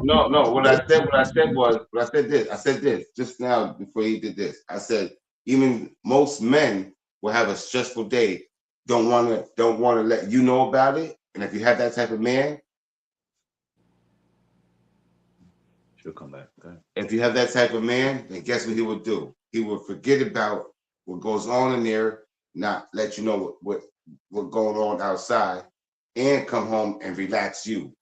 I know you had a stressful little day. You know these little niggas is 3 or 4 years old running around when you fed them. We know that's stressful type. He's doing that on the way home. That's why he stopped at the store to get something. You see what I'm saying? Knowing that I know she had whatever her day was. This is going to make it better when I come through the door. I bring, so we're already there by men. Most men that are on top of that type are already on that. In front of that. You feel me? I'm one of them. That's why I say I can speak from experience. I'm one of them. So I'm talking about me. I know for a fact I face the world. I don't want her to know. I know the kids was running around and all this crazy shit. Guess what I'm gonna do? I'm gonna call. Everything good? You hungry? Boom, boom, what you need before I come home? But boom, boom, boom, all of that. And then when I come home, I'm gonna feed the kids, put them down, give them a bath, and then now I'm yours. Now I'm yours. How was your day? I know these kids had you running around, and if you respectfully respect it, then you're gonna ask me how my day was. Either we let you in or we don't. You feel what I'm saying? But you want to know something, so we're gonna give you a little bit, but not everything. You gonna give us everything that happened. Man, they got into the flower. Yeah, it's the kids. They don't know no better. There's rules to be played out. You feel me? So we're not saying you didn't have a stressful day in the house. I'm just saying if you have that type of man that you see fit, he's gonna do that. Respectfully. I land my plane. D, you say you gotta go? Yeah, I'm gonna have to say good night. It's always hard because these topics, boy. Oh, but I have to get up. I have to get up in the rising. Kind of early. But I always appreciate these topics, and I always appreciate just the input. The discussions are so raw and genuine, and I always say thank you, Brother De La Nouche, and Brother Jim. Thank you, thank you, thank you. All Respectfully right, to the next time. See you Thursday. See you Thursday. see you, and much love, Sister Sunny, and I'll see you all. Great night to you. Great Love, night. love. Much love. Appreciate you. Jump out, take your parachute. Yeah, I'm jumping out, taking my parachute. Take your parachute with you. We'll carry this thing on. Jim, you landed. Sonny, you were saying something still.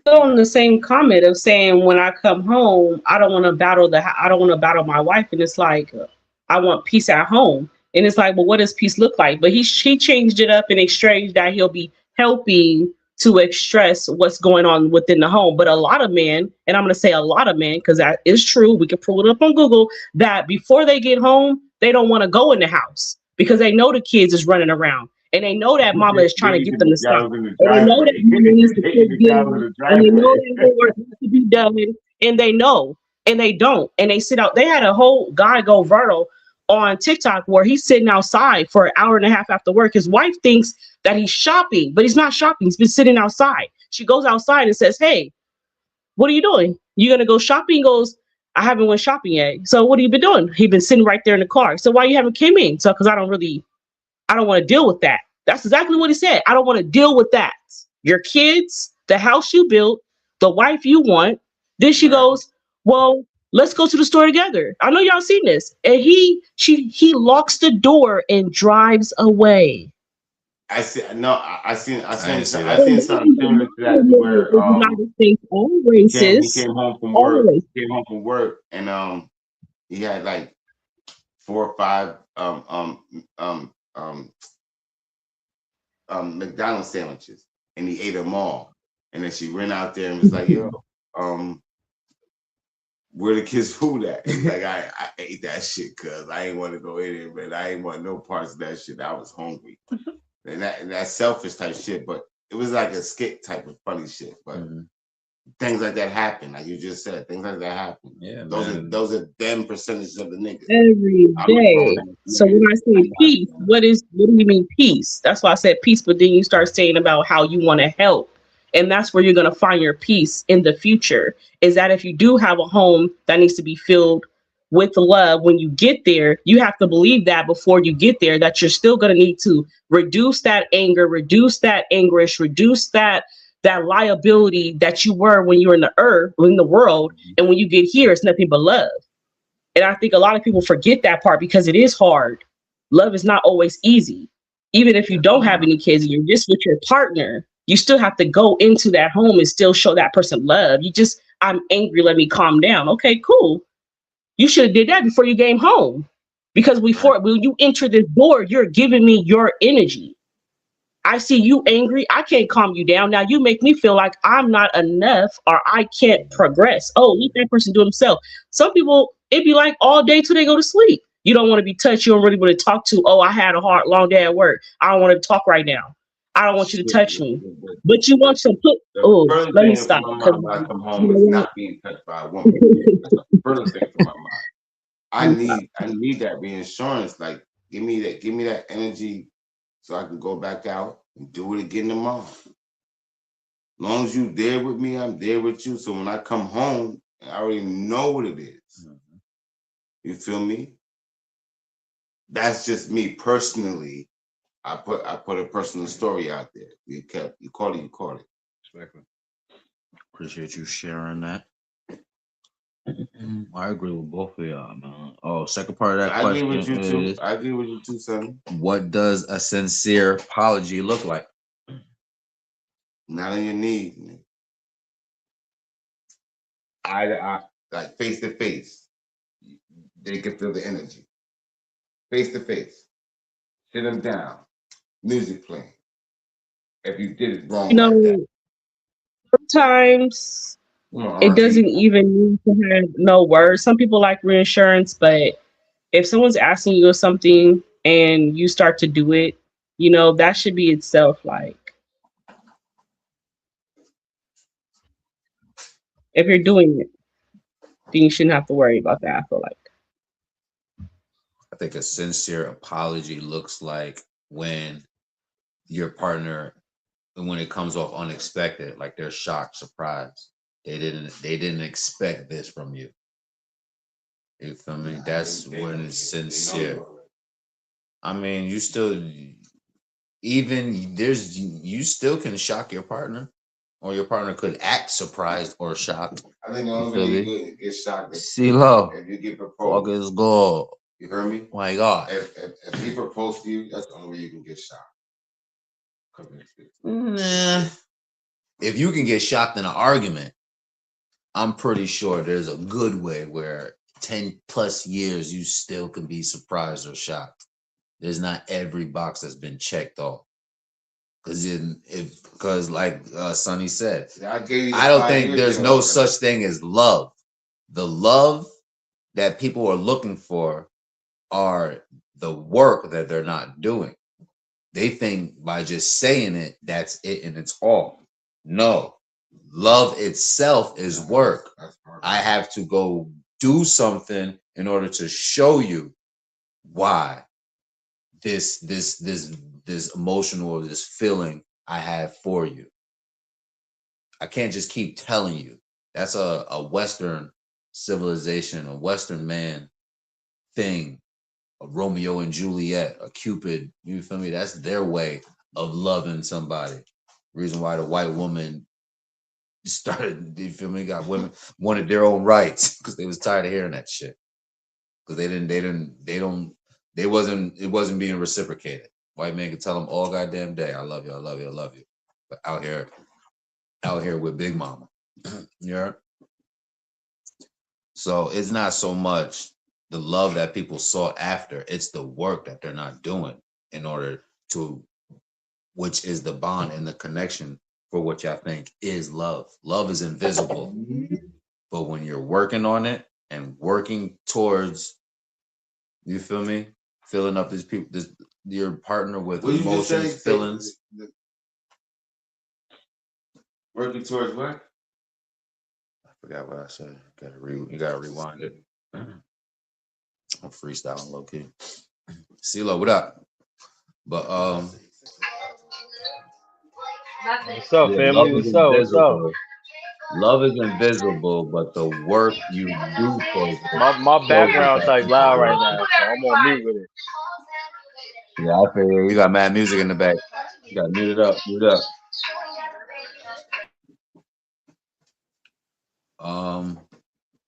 Yeah, You say working towards her. love is work. Marriage is work. So for y'all think that communication and words is just going to do it, that is a part of it. That is what's going to make y'all whole. There's other aspects and dynamics of your relationship that need to be checked off, experienced to bring a deeper, a wholer union and a connection. Because y'all are making a relationship. If y'all not are making that, y'all are just individuals together, individually together. Okay, what if one word and one doesn't? Then y'all are individuals because a relationship is from two people, but you don't get to a relationship by just yourself. And you can't build the love by yourself neither. So if you always ask the need to give There's a you lot of because people you loving on themselves. It's called no, self-love. I'm saying like, you can't. That's not what I meant. I mean that the person you can't be the only person I know y'all cute. Y'all cute. But you know what I meant. You can't be the only one giving out love. Like I said, when you coming through that door, that energy needs to switch too. I can't make you switch that energy. That's your mental brain, and you shouldn't push me away if you want that emotion to change. And like Brother Taylor said, you gotta put in work. That's gotta what put love in work. is. Like I said, I agree. If I had a bad day, you had a bad day, we gotta make it better. But we are making it better as soon as we reunite from our days. That should be the best part. That should be the highlight of our days, to see each other's faces. You did? So that should already just bring stress levels down from the day that both of us faced. You feel me? And then even if we're coming home, even if it was an argument this morning, that's all on my mind all day of how to solve this. Now I get off of work and you think I'm about to still go home and argue? No, I've been thinking all day of how to conquer the world, and when I get home, how to handle this, a solution for that. So see, our job is important, right? That guy don't care for our woman. In order for two people to be able to love each other, the individual have to love their self first. I agree. If you don't love yourself, you're not gonna love no one else I genuinely. agree.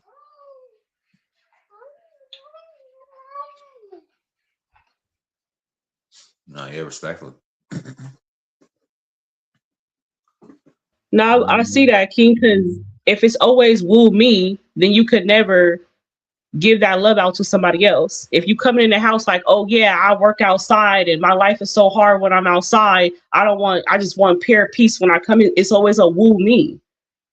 You're never going to be able to get past that because you feel like what you got going on out there shouldn't be happening to you when it's human and everybody in the room is going through it. Just Correct. not you. Correct.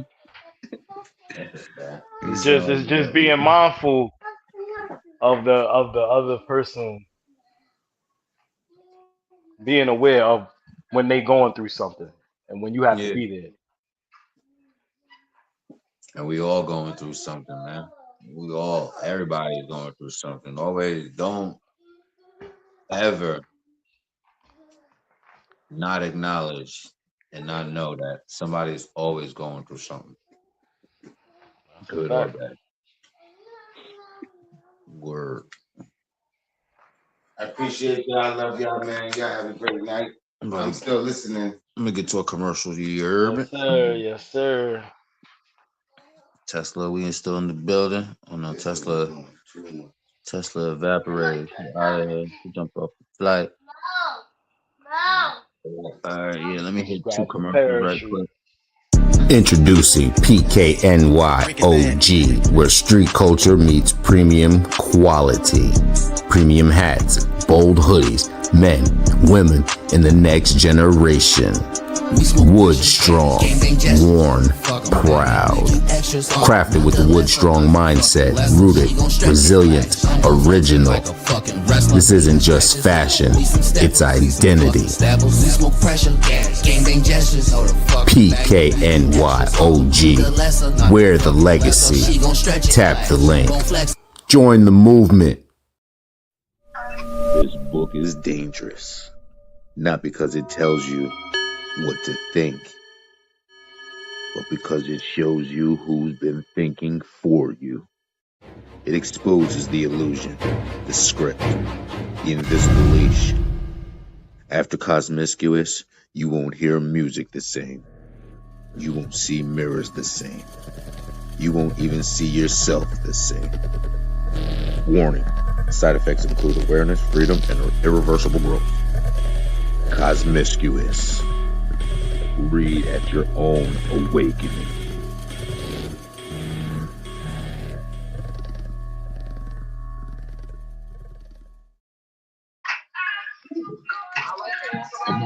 Do y'all need another commercial? Another little bathroom break, water break, and get you something to drink? Another one? Y'all good? You straight? We good. We good. All right, all right, all right. Let's get back on this flight then. Let me see. We got one. Hmm. A partner apologize publicly, but not privately. Is public is a public apology performative?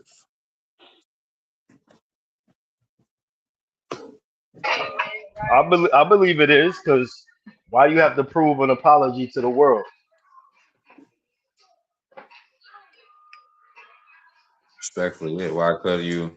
I mean, well, some You to know. some people that presents to them that you care about them more, that you would express or say this, to the world. To some people who are open minded and not so private themselves.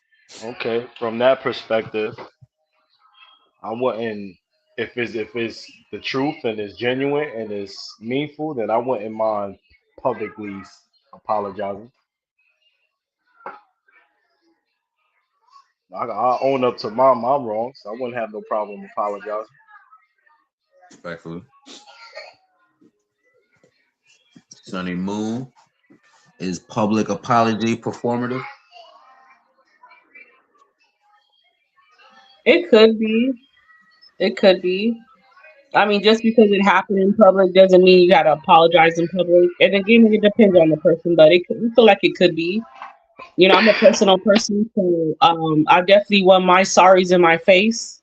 You know, I really don't care about what everybody else got going on. I would like my sorries right here. So I think it is. I think it is. Hmm. It could be. Performative. If you have the opportunity to do it in private and you take it public, or a person who wants a private apology and you decide to go public, yes, it's performative.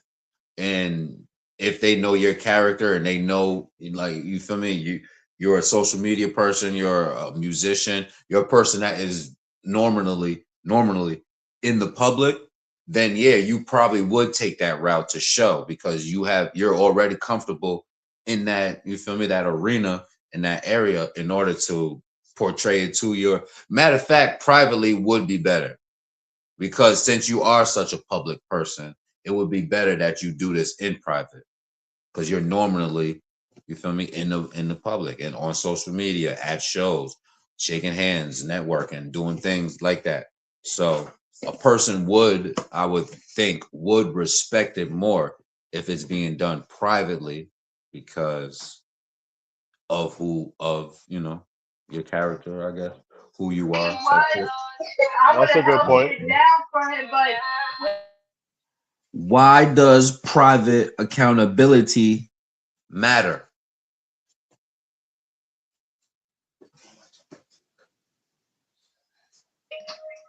I mean, taking accountability itself, man, matter. Mhm. So, Why does private accountability matter? hmm, cause what's not everything is meant to be spoken out of your four walls within your home. I like that. That's going on a t-shirt. Big facts.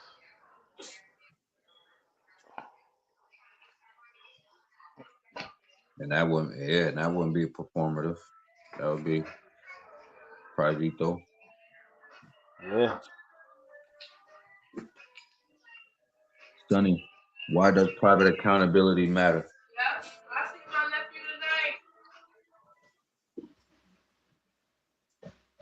Because you can get an energy if you think it's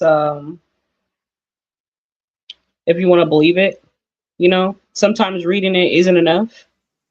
Hmm. Sometimes you need to look in that person's face, see how they speak and how they, when you with somebody for some time, you start to see like when they lying. even when they telling the truth. You can watch them talking to somebody else and they talking a lie. You know, you Yeah. start noticing their face. So when they get to you, I want you to apologize to me, but I better not see that face though. That's what I know. I better not see my face Yeah, I that I know what you're seen talking did. about. I used to be with my Your brother. face better never come around when you're talking to me though. So yeah, I think it matters. I used to be with my brother, and we would be like certain times we would be on the street talking to people, and this nigga would be like, he'll just turn around and get on the phone and be like, "Huh? What? Oh, not yet. Oh, not. All right, say no more. I'm on my way. Yo, bro, we gotta go." And that nigga called me. He called me with that shit like a couple times, like 3 or 4 times, until one day I found out the bitch he did this shit to me. I'm like, bitch, you been lying this whole fucking time. Get the fuck out of here. So I know what you're talking about. That face that you see people react with other people. You better not give me that motherfucking face. And I've seen it. I know what you're talking about. I've seen that with people. Like, yeah, bitch, you better not give me that energy. I've seen that before. Respectfully.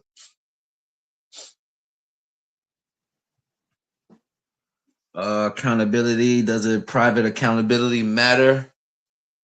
Yeah, it depends on the person. It matters to the person. If they're not a public person and they don't want all the oohs and the ahs, and they're okay with, a simple dinner or a simple night out. And so y'all could, safe space so y'all could explain it and, get have y'all little rendezvous type shit. That's when it would be out of context. As far as accountability, private, that is the things that we talk of when we were saying mental wellness and lowering cortisol, blood pressure and stuff like that.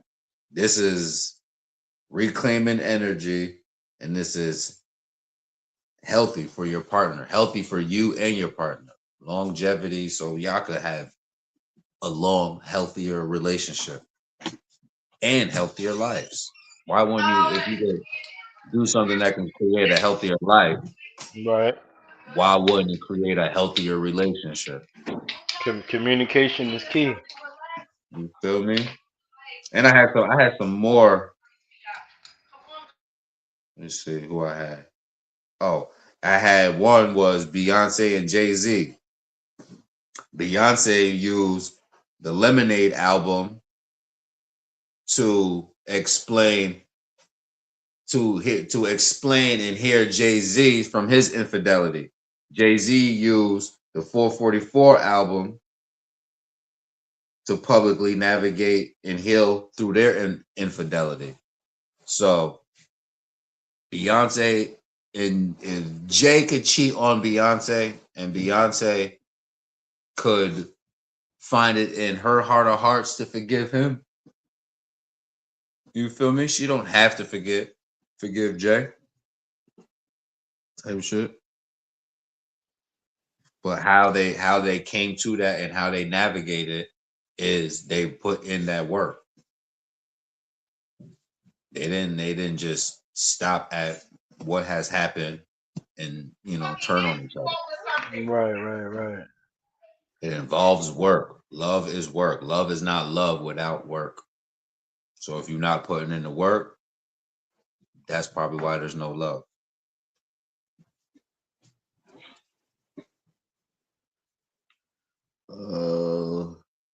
Y'all remind me, which one was that?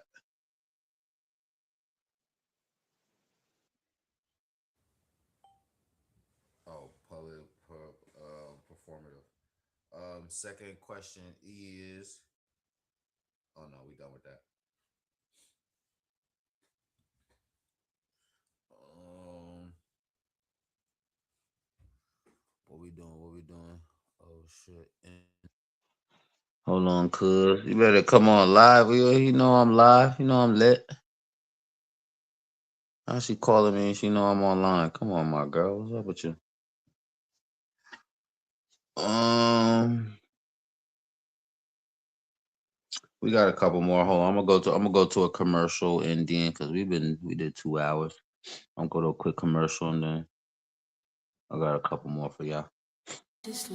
Where you wanna be in your heart, we call that heart to heart. You are in supreme clientele. You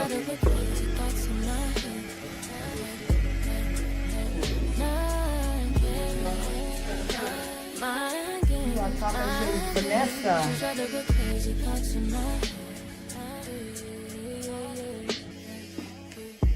Betty Malcolm, I could be your rider. If you're the cannon, I could be Mariah. Come in here and get a fresh haircut. You be the water, I can be the fire. I'm a guy, and you could be Messiah.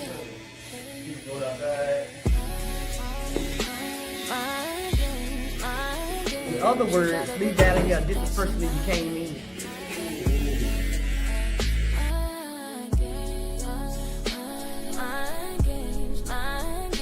You try to put crazy thoughts in my head. Yes, sir. Yes, sir. If you in the area, North Carolina, go get you. Tap in with my girl. My homeboy JD, they'll get you right, get you up out of there. Oh my God. Hold on, homie. I gotta call you back. Niggas know I'm lit on the show right now. Come on, man. How y'all feeling? How y'all living? So far, so good. So far, so good. All right, y'all gotta hold on 1 second. Give me 1 second. I'll go to this commercial, Robin. This is BK. It's Mike Payne. Carly. 34 and a half. Hot Boy Shay. Tyrell. And I play Tyrell. And Monica. Jay. Asu. Mo. Big Prince in that series Make Some Noise. You gon' hear me now, feel me now. I'm 10 toes, no small talk, straight to the pen. Throughout the season, you see him going through where in the beginning he wanted to just do his music and work a regular 9 to 5, but as things continue to happen to him, he has to respond to the environments that he gets put in. Whoa. Damn. Nah, fucked up, cuz. Yo, my bad, bro. Where the fuck was you at anyway? I was trying to get a little bottle or something, type of weapon that even the odds, it was more than us. A lot of people called me and was like, when they see me, I like to say I retreated, which is something people do in war all the time. They retreat to, regroup.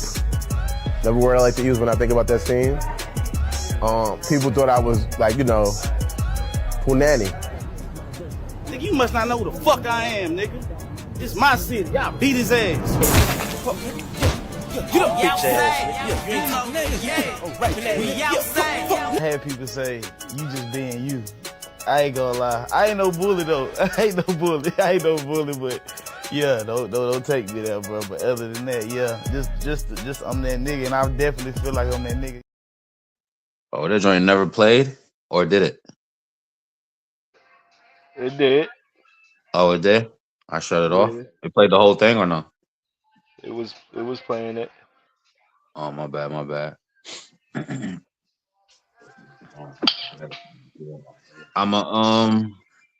Shoot, I got a couple more. I'll just go through like 1 or 2 and then we'll get up out of here. Let's do a good one.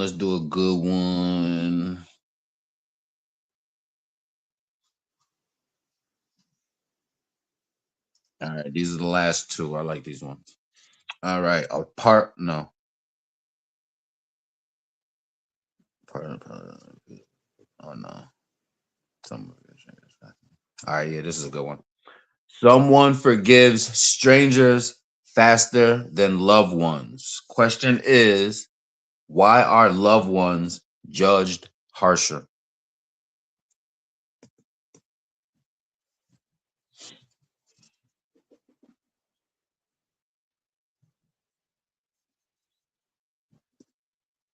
They're judged harsher because they're supposed to be your first love. Your mom, your brother, your sister, your relatives, your cousins, your aunties, your uncles, those supposed to be your first love. Honestly. So it's like you supposed to know better how to do me because you love me the same, right? You supposed to love me, so I already think you in your mind you wouldn't do nothing wrong by me because we are each other's first love. Like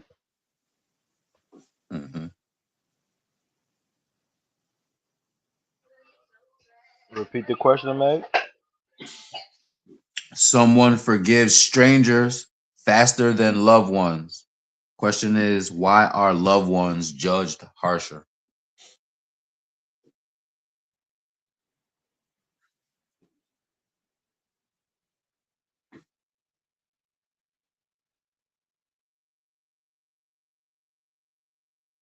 I would say, because like you said, it's the loved ones. So it's already a sense of way. Oh no, what's that? Judge forgive strangers faster.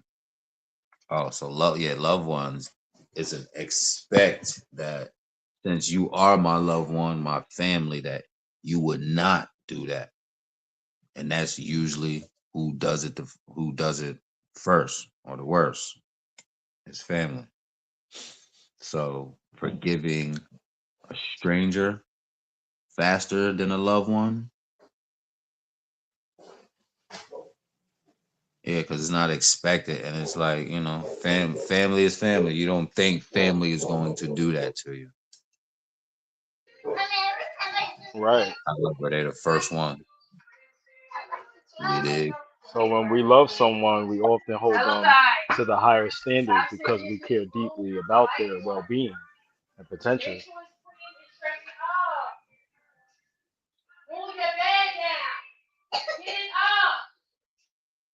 Respectfully. You give like What? Go ahead. you give them you give the new person too much of a freedom anyway. I feel like everybody should have the same boundary. Like if my family did me wrong, I'm not messing with them. If you do me wrong, I'm not messing with you. It's not. It shouldn't be no quickness because I feel like the stranger is even worse. Like they know they're human too though. Like yeah, you my blood relative, so you know what to do and not to do to hurt me faster. But they do as well because they have life experiences as well. So they know as well that what they should and shouldn't do. So like forgiving the newest person fast is crazy to me. I think it should be equal all around the board because they both know what they should and shouldn't be doing. Yeah, I agree with that. You're right. Shouldn't be um no VIP passes for nobody. Everybody should get the same treatment. You're right.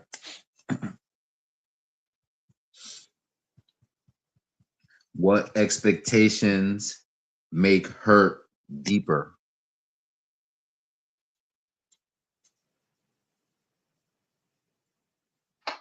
Say that again. What expectations make hurt deeper? Makes the What hurt deeper. expectation? What expectations? Expectations hurt deeper.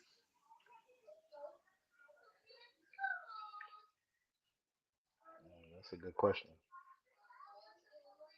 I would I'm gonna say, say go ahead. I'm gonna Son. say it's the need. I'm sorry. Say Go what? ahead. No, go ahead. What would you say? Oh, I'm gonna say it's the need. I would say it's the need. Like if I asked one of you guys to borrow your car and y'all said yeah, and y'all didn't come, it's different from the relative. The relative like, yeah, I got you. I'm gonna come, and they don't. It's the need. Like these people are, I guess not the need, but the how do you say that? Like you expect it from the family member because they understand the need. You would think they will understand the need more than a stranger will understand your need. Yeah, I That's get what what you're I'm saying. trying. No, I get what you're saying.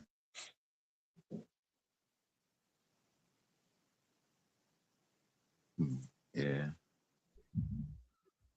kind of get that. I land. I think we'll come back on that in a minute. Yeah, I'm trying. I'm sorry. I'm circling in my head thoughts of how to trying to answer that. Like, what expectation makes hurt deeper? Um, they say when you assume, you make an ass out of you and the person you assuming about. So that's, I guess, the assumption. This invisible thing that you got in your head that doesn't really exist because when a person shows you themselves for who they are, that's who you have to accept, not this made up thing that you got in your head. That doesn't exist. Expectations and assumptions are those invisible things that you have about this person. But when they show you, it's total opposite of your expectation or your assumption of that, I would say. Can't have too much high expectations. Actions speak louder than words. Respectfully.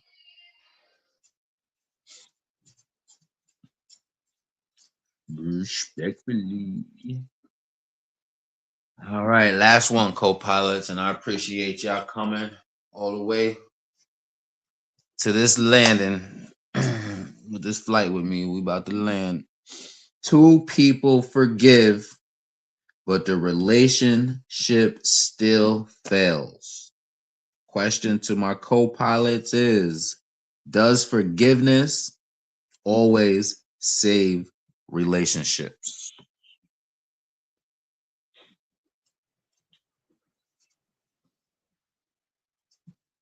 It's on the floor, whoever first.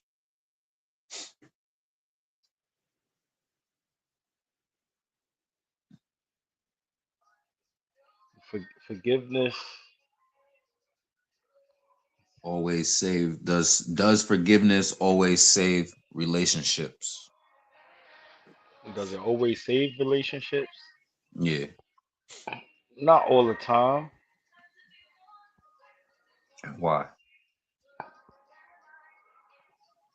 Because it takes two for it to work. So if one party is in it to win it and the other one is distracted, then it's not gonna work. But if they both come together and they see it eye to eye and they really want it to work out, then it's possible.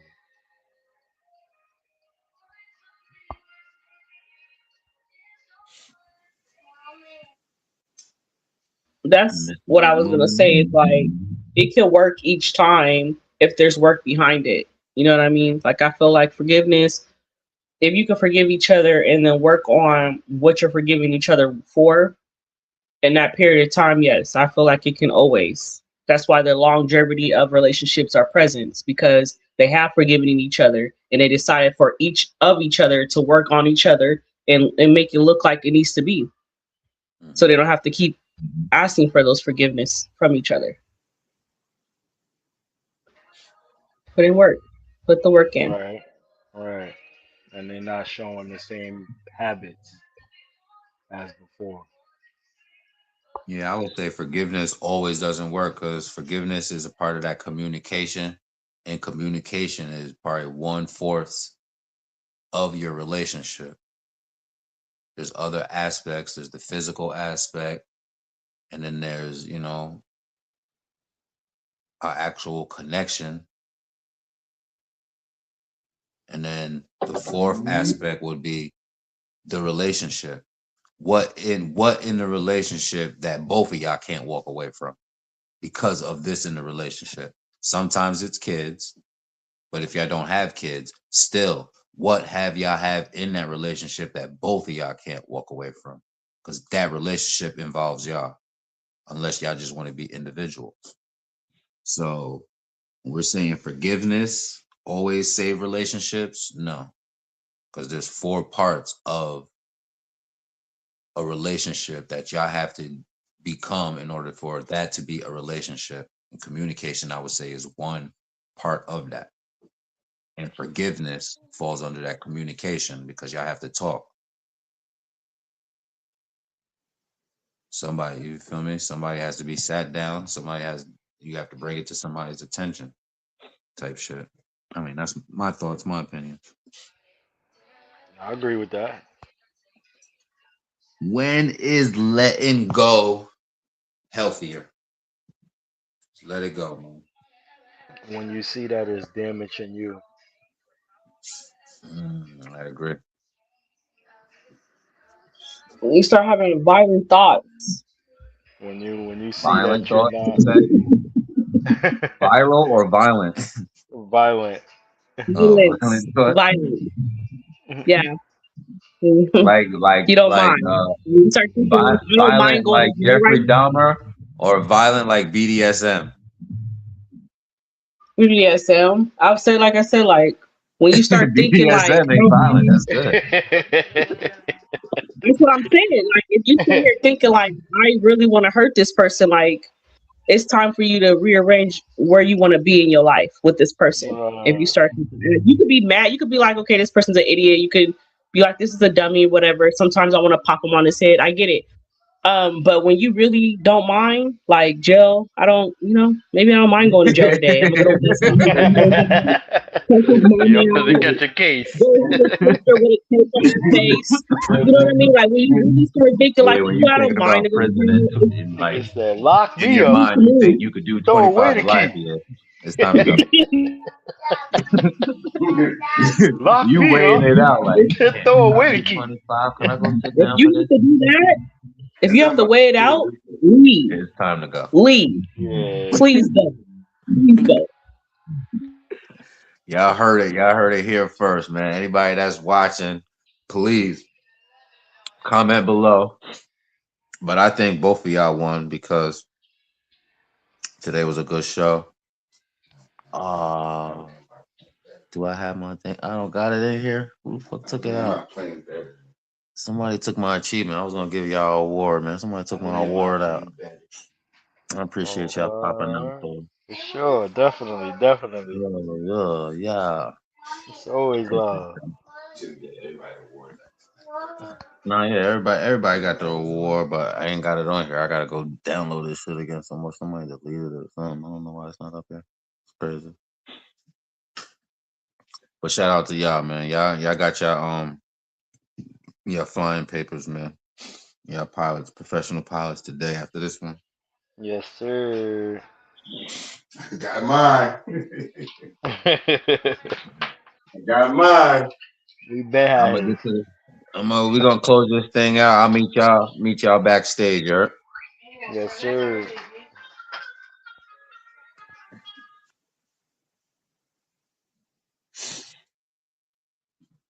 What's going on, y'all? I don't know why that shit turned off.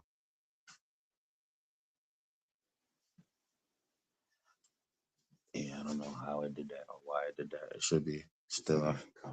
I should still be in the plane, but I'm not. But let's close it out. Let's rock like this, man.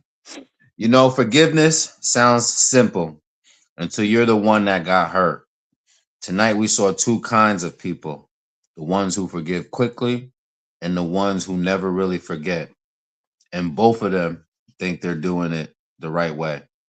But forgiving fast doesn't always mean you heal sometimes. It just means you didn't want to sit in the pain and hold on.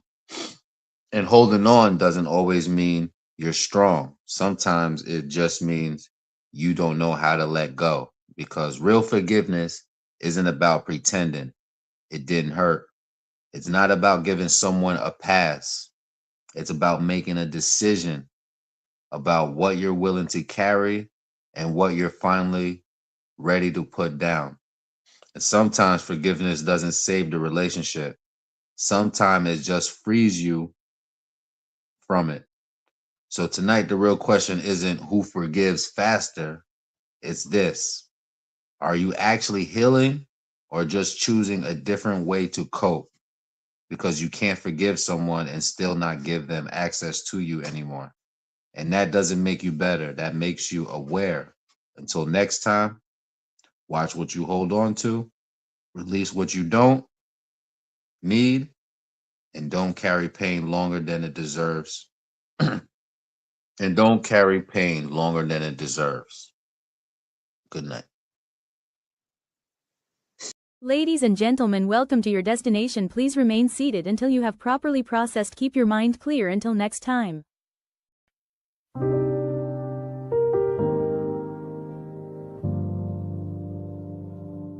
Land your plane, land your plane, land your plane.